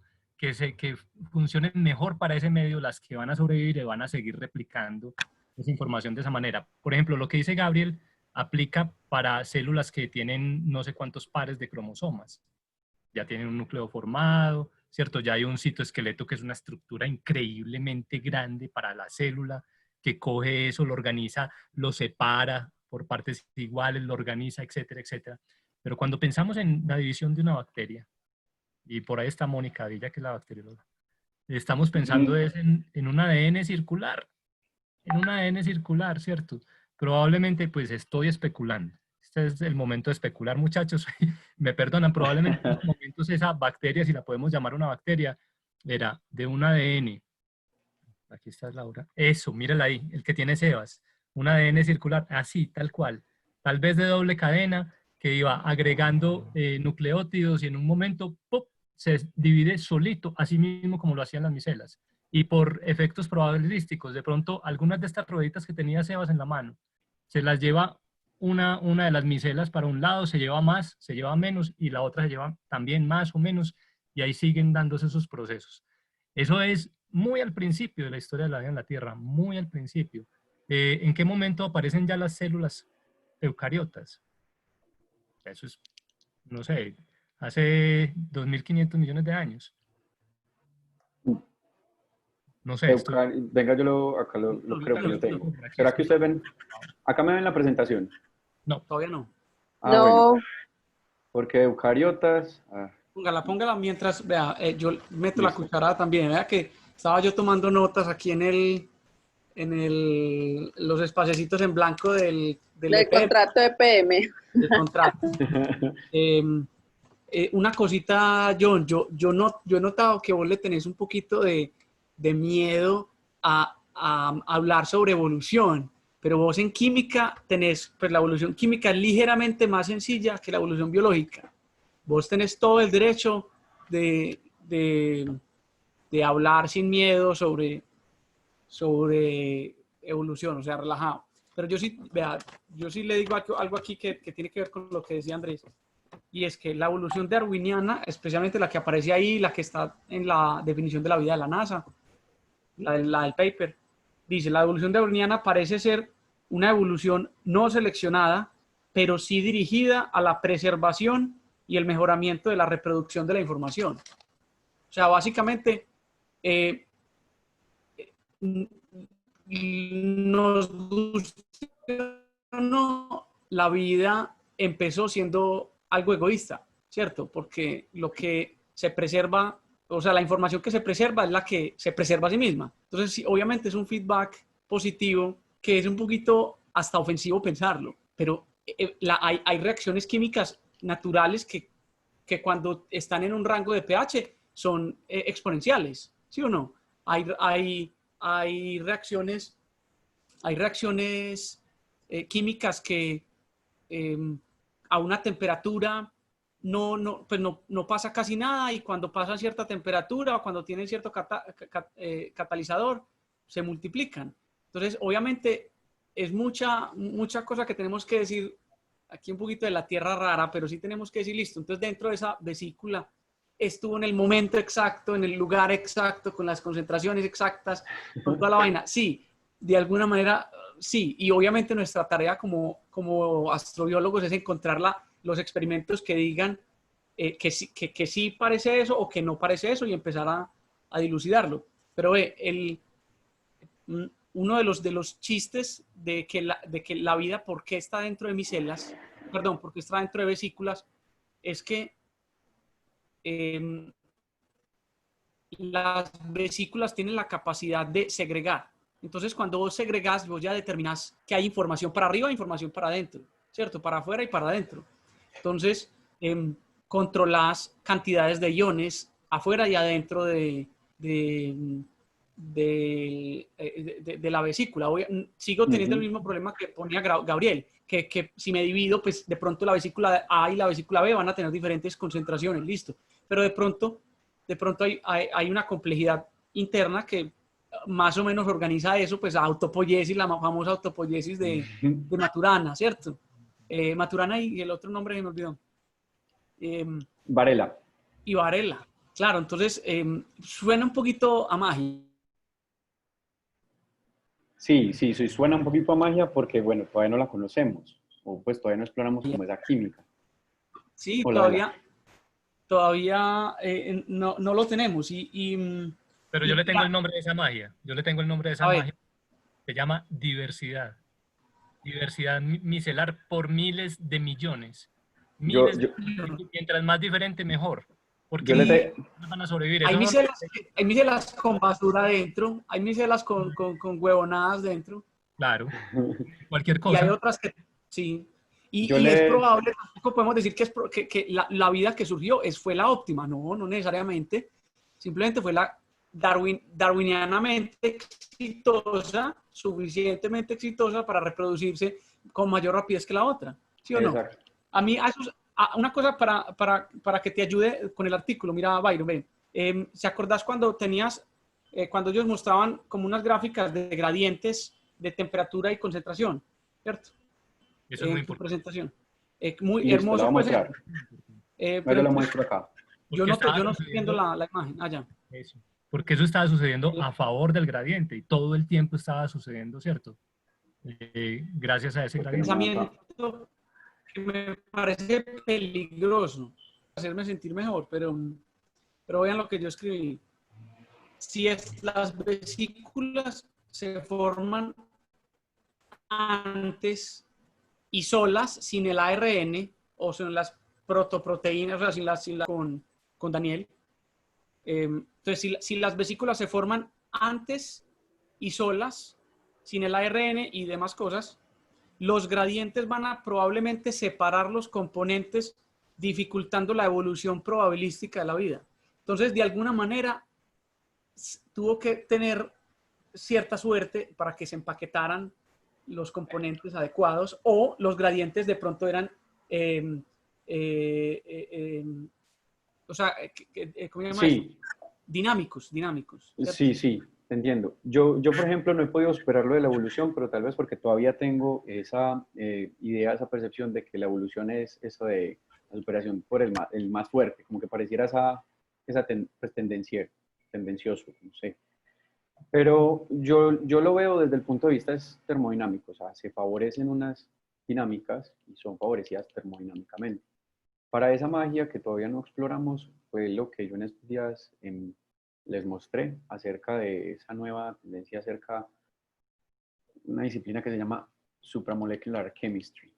Pues hay una química molecular y están entendiendo las interacciones de los puentes de hidrógeno, de esas interacciones débiles de los compuestos y a ver si alcanzamos.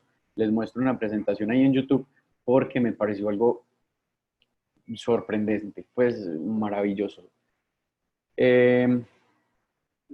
Antes le respondo acá lo de, pues en esta etapa aparece, pues antes de mencionar eso, el último ancestro común de eucariotas está alrededor de 1,8, pues 1.800 millones de años atrás, pues para lo que estamos ahorita conversando. Ahora sí les voy a mostrar lo que les quería decir de este... Este es LECA, ¿cierto? LECA, sí, sí Yo señor. lo tenía datado hace 2.500 millones de años.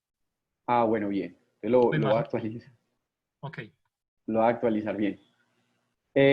Vamos a ver si este me da para compartir. Y aquí es donde les quería mostrar precisamente eso de ese mundo de supramolecular chemistry, que eh, hay algo, hay algo que, si bien puede uno hacer esa misma comparación que hace Sostak entre la relación estructura y bioquímica, pues yo como químico puedo hacer esa relación también de esa química y los iones.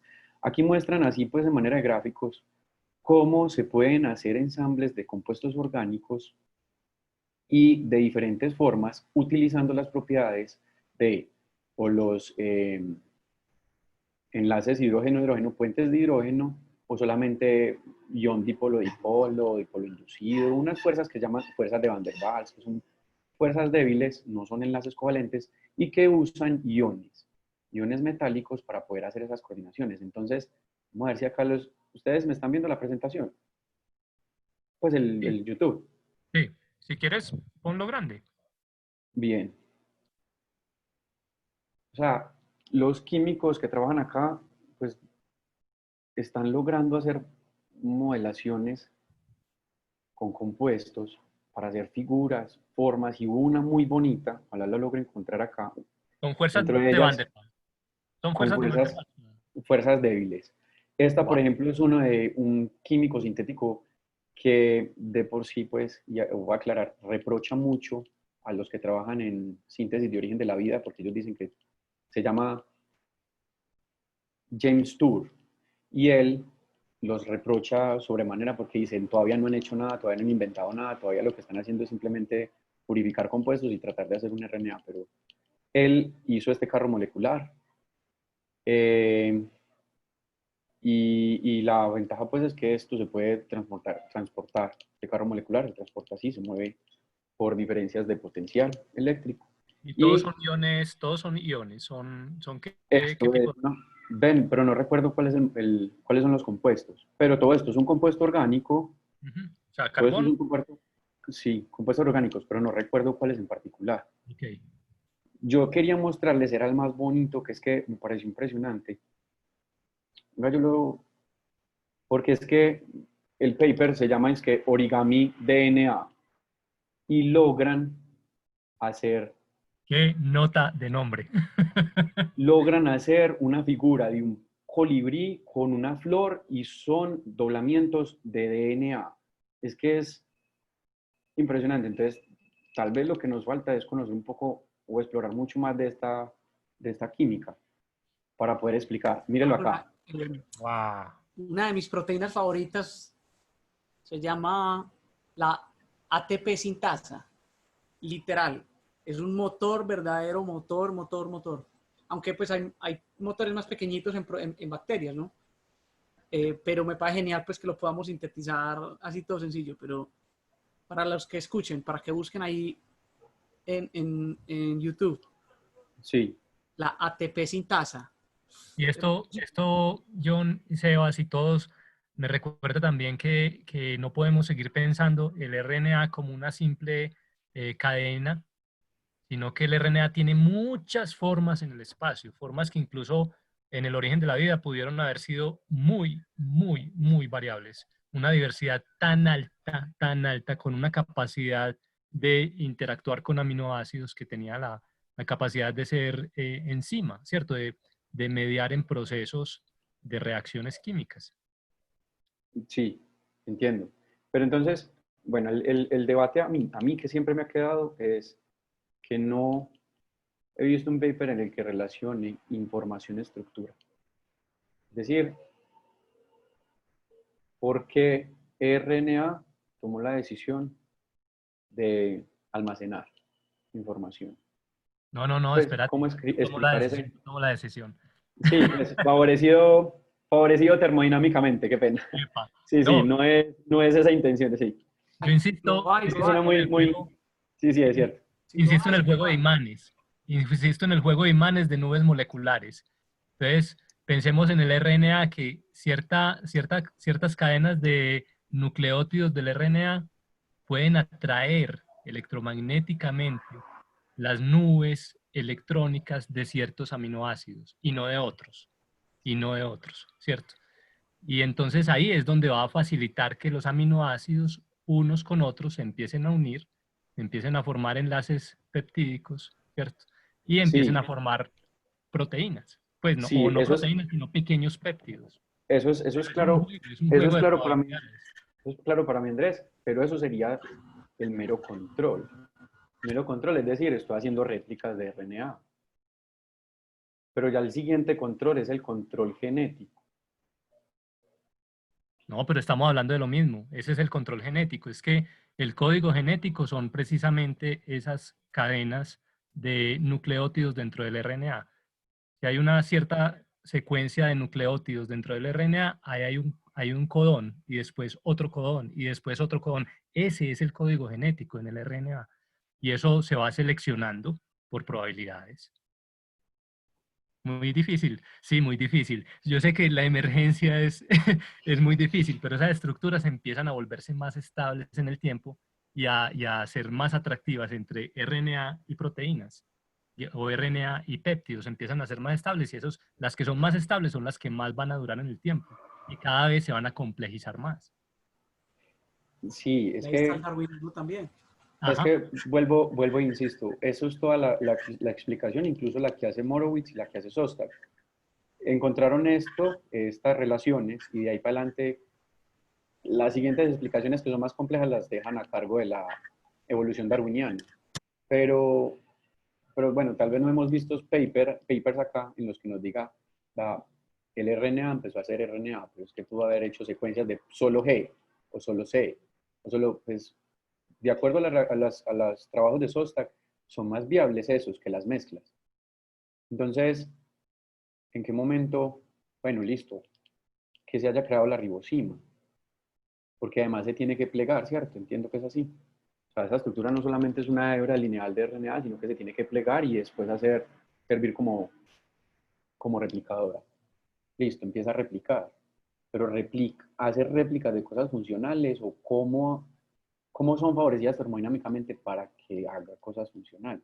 Muy Y más sencillo. allá, más adelante, mire que en Muy los sencillo. trabajos de Sostak Sí. es en qué momento los aminoácidos empiezan a participar no como transportadores de membrana, sino como esa relación estructura-enzima. Mira, el RNA Tampoco hemos trabajado con... Sí, El RNA no se replica para ayudarle a los aminoácidos a unirse entre ellos. Él no lo hace para eso. El RNA se replica porque sus nucleótidos tienen la posibilidad de doblarse sobre sí mismos, porque con cadena muy larga, tan largo no se queda quieto, se dobla y empieza como cuando vos coges un hilo y lo empiezas a enrollar, ¿cierto? Es un rollito que se hace naturalmente y tiene todas las posibilidades de experimentar rollitos diferentes, pero él no lo hace con una intención, él lo hace porque su naturaleza química lo permite hacer. Ahora bien, cada uno de esos rollitos que vos haces con esos hilitos tiene la posibilidad de interactuar de forma diferente con distintos aminoácidos o en diferentes posibilidades. Pues vos tenés un universo de posibilidades en ese momento. Y en ese universo de posibilidades, ahí es donde se empiezan a dar esas probabilidades más favorables termodinámicamente, ¿cierto? Que empiezan a generar esas estructuras disipativas, pero no nos metamos pues por allá con los términos, sino que se empiezan a generar esas posibilidades. Esas son las que se seleccionan. Si lo querés llamar selección natural, bien. Si lo querés llamar selección química, también. Prácticamente ahí son lo mismo, ¿sí o no? En la selección natural vos tenés implícito una secuencia de ADN o de ARN en este caso. Ujú. Pero eso es químico, todo eso es selección química, finalmente. Muchachos, yo no sé, todos están muy callados. Vea, yo estoy buscando acá unos artículos. Yo expuse una vez un artículo de un tipo, no sé, no me acuerdo si era de Harvard o de MIT, que hablaba sobre que automáticamente el proceso termodinámico de una molécula de información era la de dividirse y replicar. Pero era un artículo demasiado agreste, especialmente para muchos de nosotros que somos biólogos y que la biología, que la matemática que nosotros vemos es limitada. Y hasta los mismos astrónomos como que decían, no, eso sí ya es chueco. Nos hacen falta físicos en Ameba, totalmente, y los tenemos que invitar y que vengan con ese tipo de artículos, o sea, termodinámica, estadística y todos esos conceptos para que empecemos a unir la parte, o sea, los eslabones que nos hacen falta dentro de Ameba. Completamente de acuerdo con la medio crítica pues, de Byron de que nos hace falta organizar esas ideas y discutirlas en Ameba. Pero yo sí soy, como hoy en charlas de Ameba, que al final Jorge y Juliana se estaban diciendo, no, que yo soy pesimista, moderado y ¿cómo es? ¿Cuál es lo opuesto a pesimista? Optimista. Optimista, moderado y no sé qué vainas. Yo soy optimista en el origen de la vida, o así, optimista. Yo también. Casi completamente. O sea, en vida vamos a encontrar, nos van a explicar el mecanismo. Sí, yo creo que si no es el grupo de Shostak, tiene que ser en 20 años uno de sus el grupo de Byron. De doctorado, o sea, pero sí, o sea, de tus pupilos, o sea, sí o no, y que eso pasa mucho. O sea, por ejemplo, alguien que ha estado cerca también de explicar origen de la vida es el de Canadá, se me olvidó el nombre, un biólogo en Canadá que trabaja con biología sintética. Entonces, sí, ¿cómo se llama? Él ha trabajado y tiene un, o sea, él ya... Craig Venter, ¿no? Sí, Craig Venter, eso. El tipo ya no hace nada, el tipo ya delega y tiene 40 pelados de doctorado ganándose $70,000 al año, simplemente viendo a ver cuál es lo mínimo que la vida necesita. Entonces, por él también yo creo que en los próximos 20, 25 años, yo creo que ya entramos en la era experimental de origen de la vida. Aunque este artículo que presentaste hoy, delicioso, me fascinó, la verdad. Yo quedé muy satisfecho. Yo realmente quedé sorprendido por, como les digo, el trabajo tan impresionante, pues obviamente para encontrar esa relación, pero observen y cuando les explique el review de origen de la vida, la dificultad que es sintetizar secuencias de nucleótidos, incluso el resto. Síntesis de aminoácidos de pronto son los más viables, pero nucleótidos se hacen unas mezclas supremamente enredadas que no permiten pues como que esto se vea tan claro. Yo en el panorama, yo sí lo veo, tal vez no en vida me toque pues encontrar qué grupo explica el fenómeno de la vida, así pues por abiogénesis. Necesitamos la computación cuántica ya.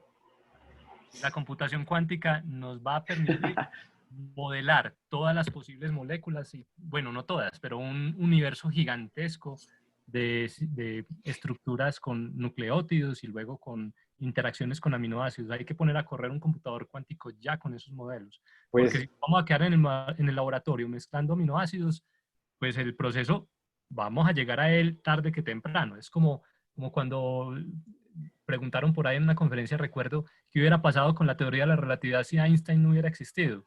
Nada, no hubiera pasado nada. Tarde que temprano íbamos a darnos cuenta que es un fenómeno Sí, natural. es claro. ¿Cierto? Tarde que temprano nos vamos a dar cuenta cuáles fueron las rutas más posibles para el origen de la vida. Entonces, Pero nada.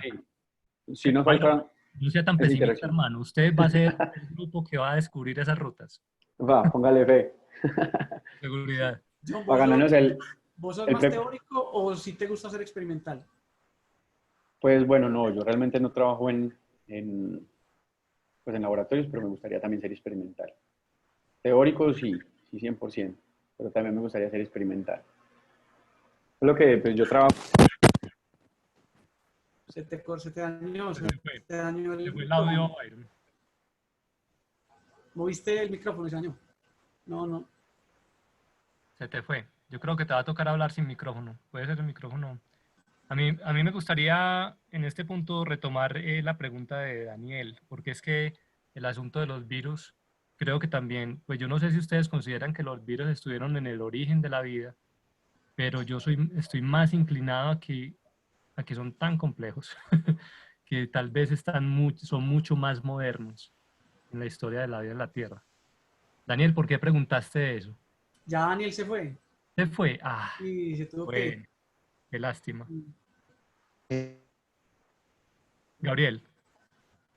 Sí, yo creo, bueno, no sé si era parecido a lo que Daniel estaba pensando, pero yo, por ejemplo, soy de los que digo que los virus surgieron de manera independiente.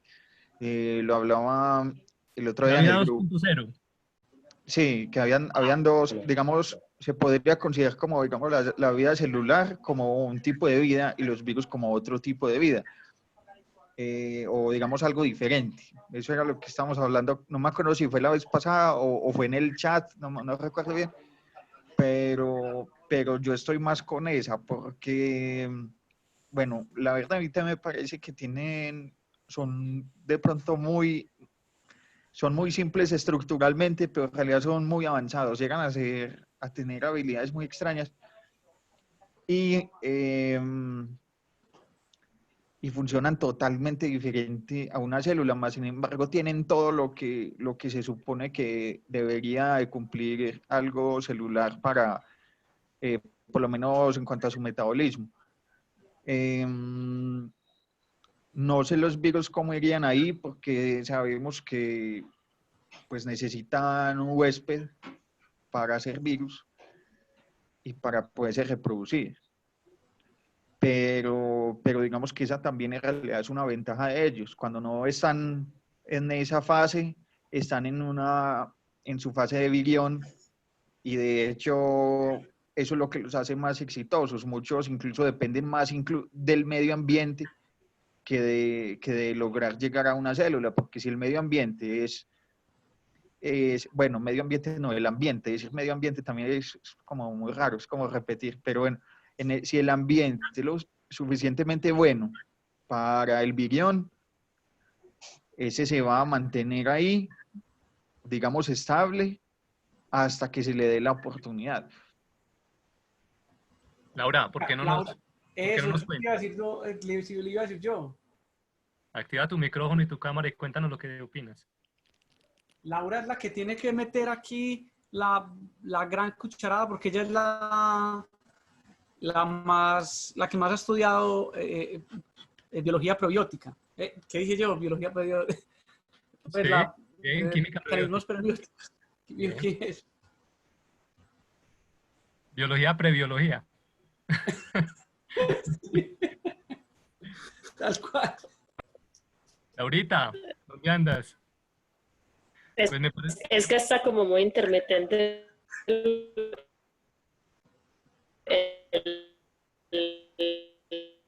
Sí, estás caída. La caída, sí. el internet. Y un poco. Bueno, no, síguenos contando por el chat entonces. Pero muy interesante, Gabriel. Pues, a ver, yo en ese contexto, Está como muy intermitente el internet, entonces por eso es que no comento. qué vaina, sí, tenés el micrófono destruido ya.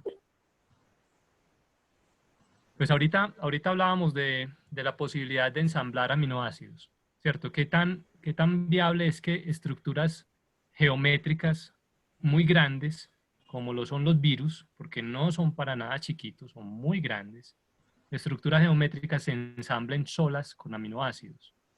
Y hablábamos también de que esa enorme familia de moléculas de RNA pueden facilitar el ensamblaje de aminoácidos entre sí, pueden actuar como catalizadores moleculares para que los aminoácidos se ensamblen entre sí.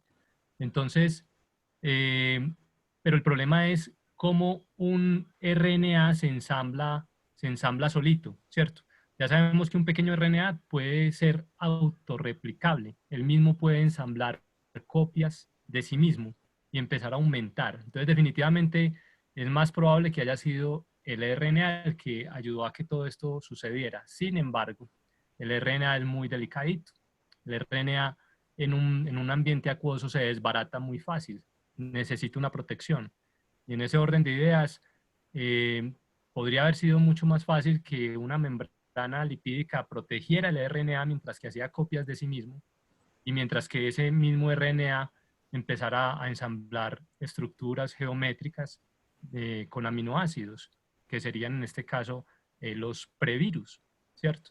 Entonces, no sé, yo la verdad me inclino un poquito más por el origen primero de las células o de las protocélulas, de esas micelitas, de esas burbujitas protegiendo al RNA que luego empieza a hacer catálisis, y luego el origen de los virus. Veo muy difícil, y yo no sé, Byron, si tú lo has estudiado, muy difícil que los aminoácidos solitos en un medio acuoso se ensamblen a sí mismos, o que un RNA solito en un medio acuoso ensamble aminoácidos. ¿Qué tan probable es que un aminoácido se pegue con otro hasta que forme una estructura geométrica gigantesca como lo es un virus? O al menos No lo he, pues no lo he estudiado. Tengo pendiente el paper, pues presentarlo, pero lo que es síntesis de aminoácidos y además pues precursores a partir de meteoritos, hay sopa prebiótica y enriquecimiento químico hay. De ahí a crear pues polipéptidos e incluso ya pues una proteína. No, yo creo que de hecho se cayó porque hubo en su momento, y lo estudiamos, la teoría de primero las proteínas, ¿cierto? De que lo que primero surgieron fueron las proteínas.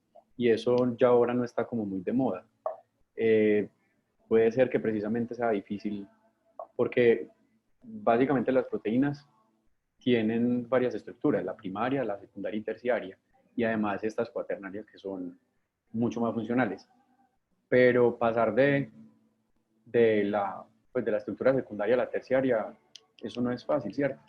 Entiendo que no es fácil y que no es que se pueda predecir desde la estructura y que necesita otras proteínas para poderlas ensamblar, y bueno, eso es un asunto muy complejo, pues vuelve otra vez y juega el asunto de la información, que a mí siempre me queda. Entonces, de pronto en el paper del origen de la vida puedo encontrar alguna explicación para eso, si hay agregados.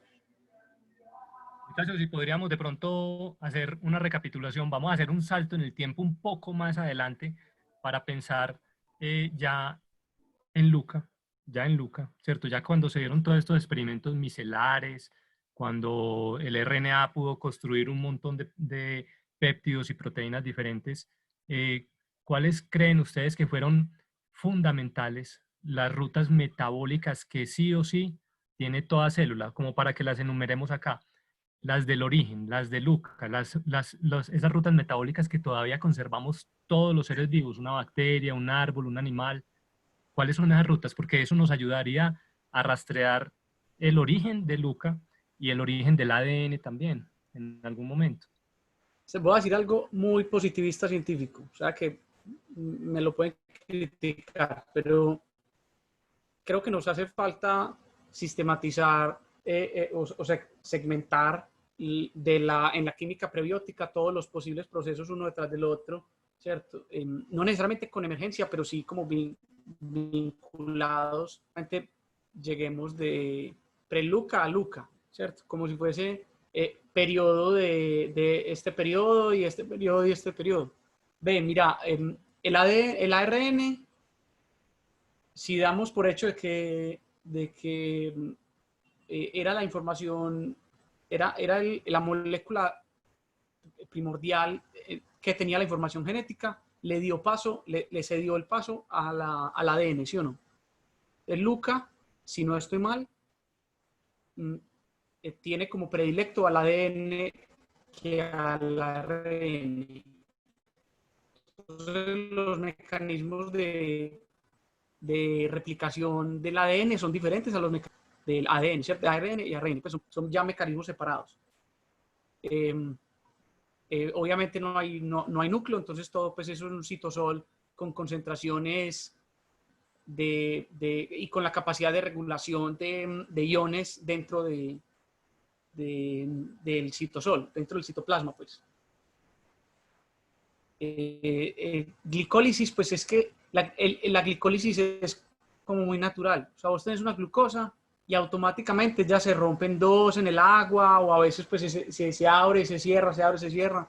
Entonces, yo creo que la glicólisis, pues hoy día la vida, lo vivo aprendió, evolucionó para optimizar mucho y sacarle los dos piruvatos, perdón, los 4 piruvatos pues netos y los 2 piruvatos pues que va a sacarle energía a la glucosa, pero ya, al principio no necesariamente habría de tener una reacción así hermosa, lleno de, con un catalizador, no, a veces, de vez en cuando venía este catalizador, de vez en cuando venía este otro, y eventualmente por darwinismo, pues, o por algún otro mecanismo, se fue optimizando la obtención de energía fácil a través del piruvato, ¿sí o qué?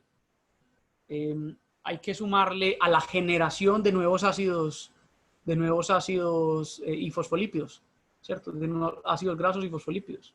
Entonces, ese sí me parece raro, porque pues obviamente hay fosfolípidos que se generan, perdón, hay ácidos grasos que se generan químicamente, digamos, normal, pero son de diferentes tamaños, ¿no? De pronto hay unos que ya empiezan a ser regulares y para eso necesitas un mecanismo de replicación de ellos. Entonces, por ejemplo, de la glucosa y el piruvato vos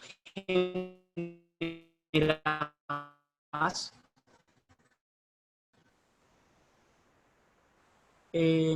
ácidos grasos. Entonces, tensión del piruvato.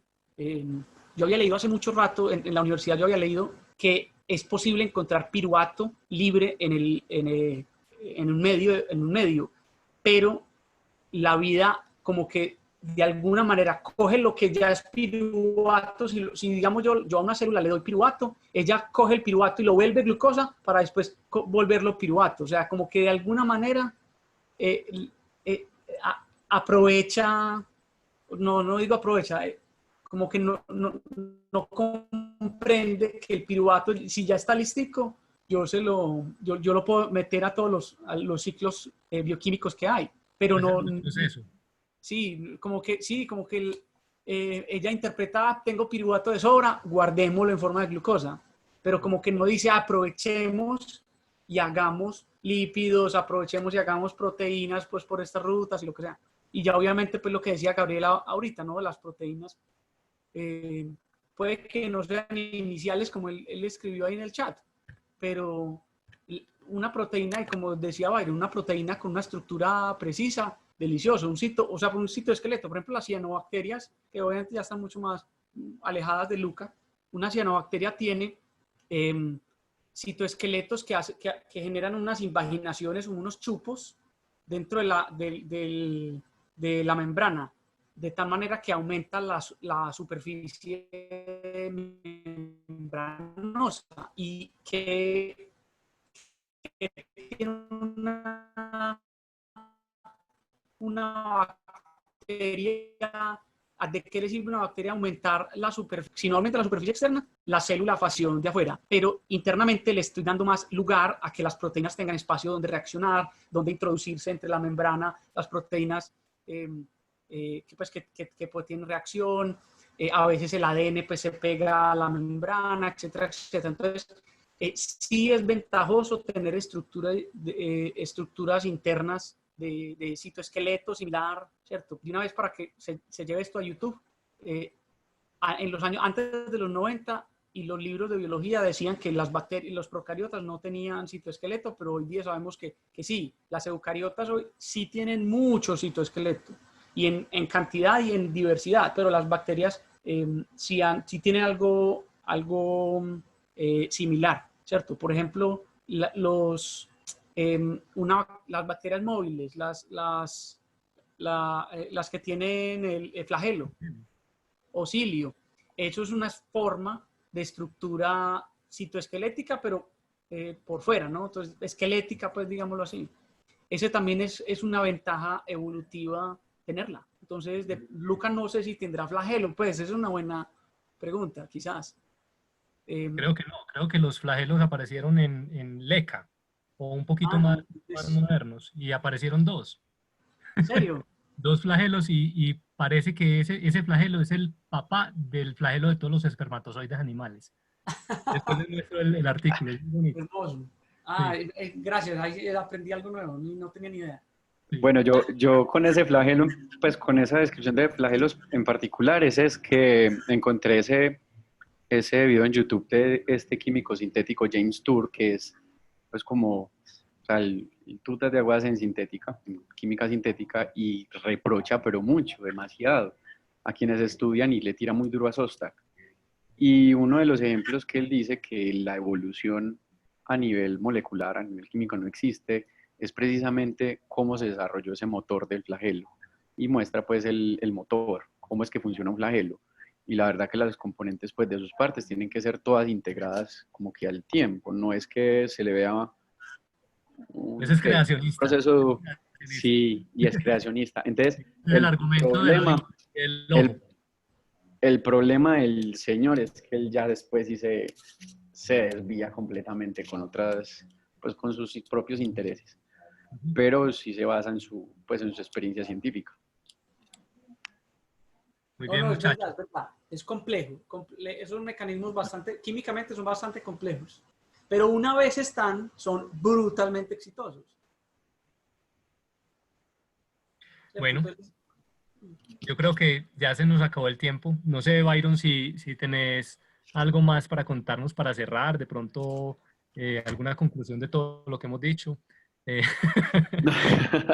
No, yo solamente... ¿Tiene algo para contarnos también? Si quieren activar sus cámaras para que nos despidamos, ya que no los vimos. Yo solamente espero que pues como podría haber logrado, pues espero haber logrado es colocar en perspectiva estas tres visiones. La de Sarah Walker, que quiere buscar a través de la información, Morowitz, que les quedo debiendo porque no he podido encontrar. Morowitz sí utiliza el mapa metabólico y trata como de sacar esos vestigios de rutas metabólicas, a ver cómo podría haber sido ese Luca. Y pues en el paper, pues este no es un paper, este es del American Scientist, yo creo que lo compartieron aquí en el grupo, que es del origen de la vida, pues desde la versión Morowitz. Él dice que va a sacar un mapa metabólico acerca de Luca, pues, entonces lo debo buscar y lo comparto, que no lo he encontrado, la verdad. Bueno, pero les agradezco mucho la atención. Maravilloso. Muchas gracias, muy bacano la sesión. Muchas gracias a todos. Nos vemos, que estén muy bien. El próximo lunes. No, en el videocurso. Sí, claro. ¿Listo? Videocurso. Va a estar muy chévere. La invitada es Juliana Restrepo, que es física de la Universidad de Antioquia, trabajó en cuántica y es la directora de contenidos del Parque Explora en estos momentos. Esa va a ser la invitada en el videocurso, que no lo pierdan. Y solamente hay 300 cupos en Zoom para que se inscriban ya. Las inscripciones ya Luis Correa las puso en el grupo de Ameba. Listo, en WhatsApp. Para que se inscriban a la vez. Muchachos, muchas gracias a todos. Que estén muy bien. Gracias, nos vemos. Que estén muy bien. Gracias, Byron. Chao. Chao. Chao.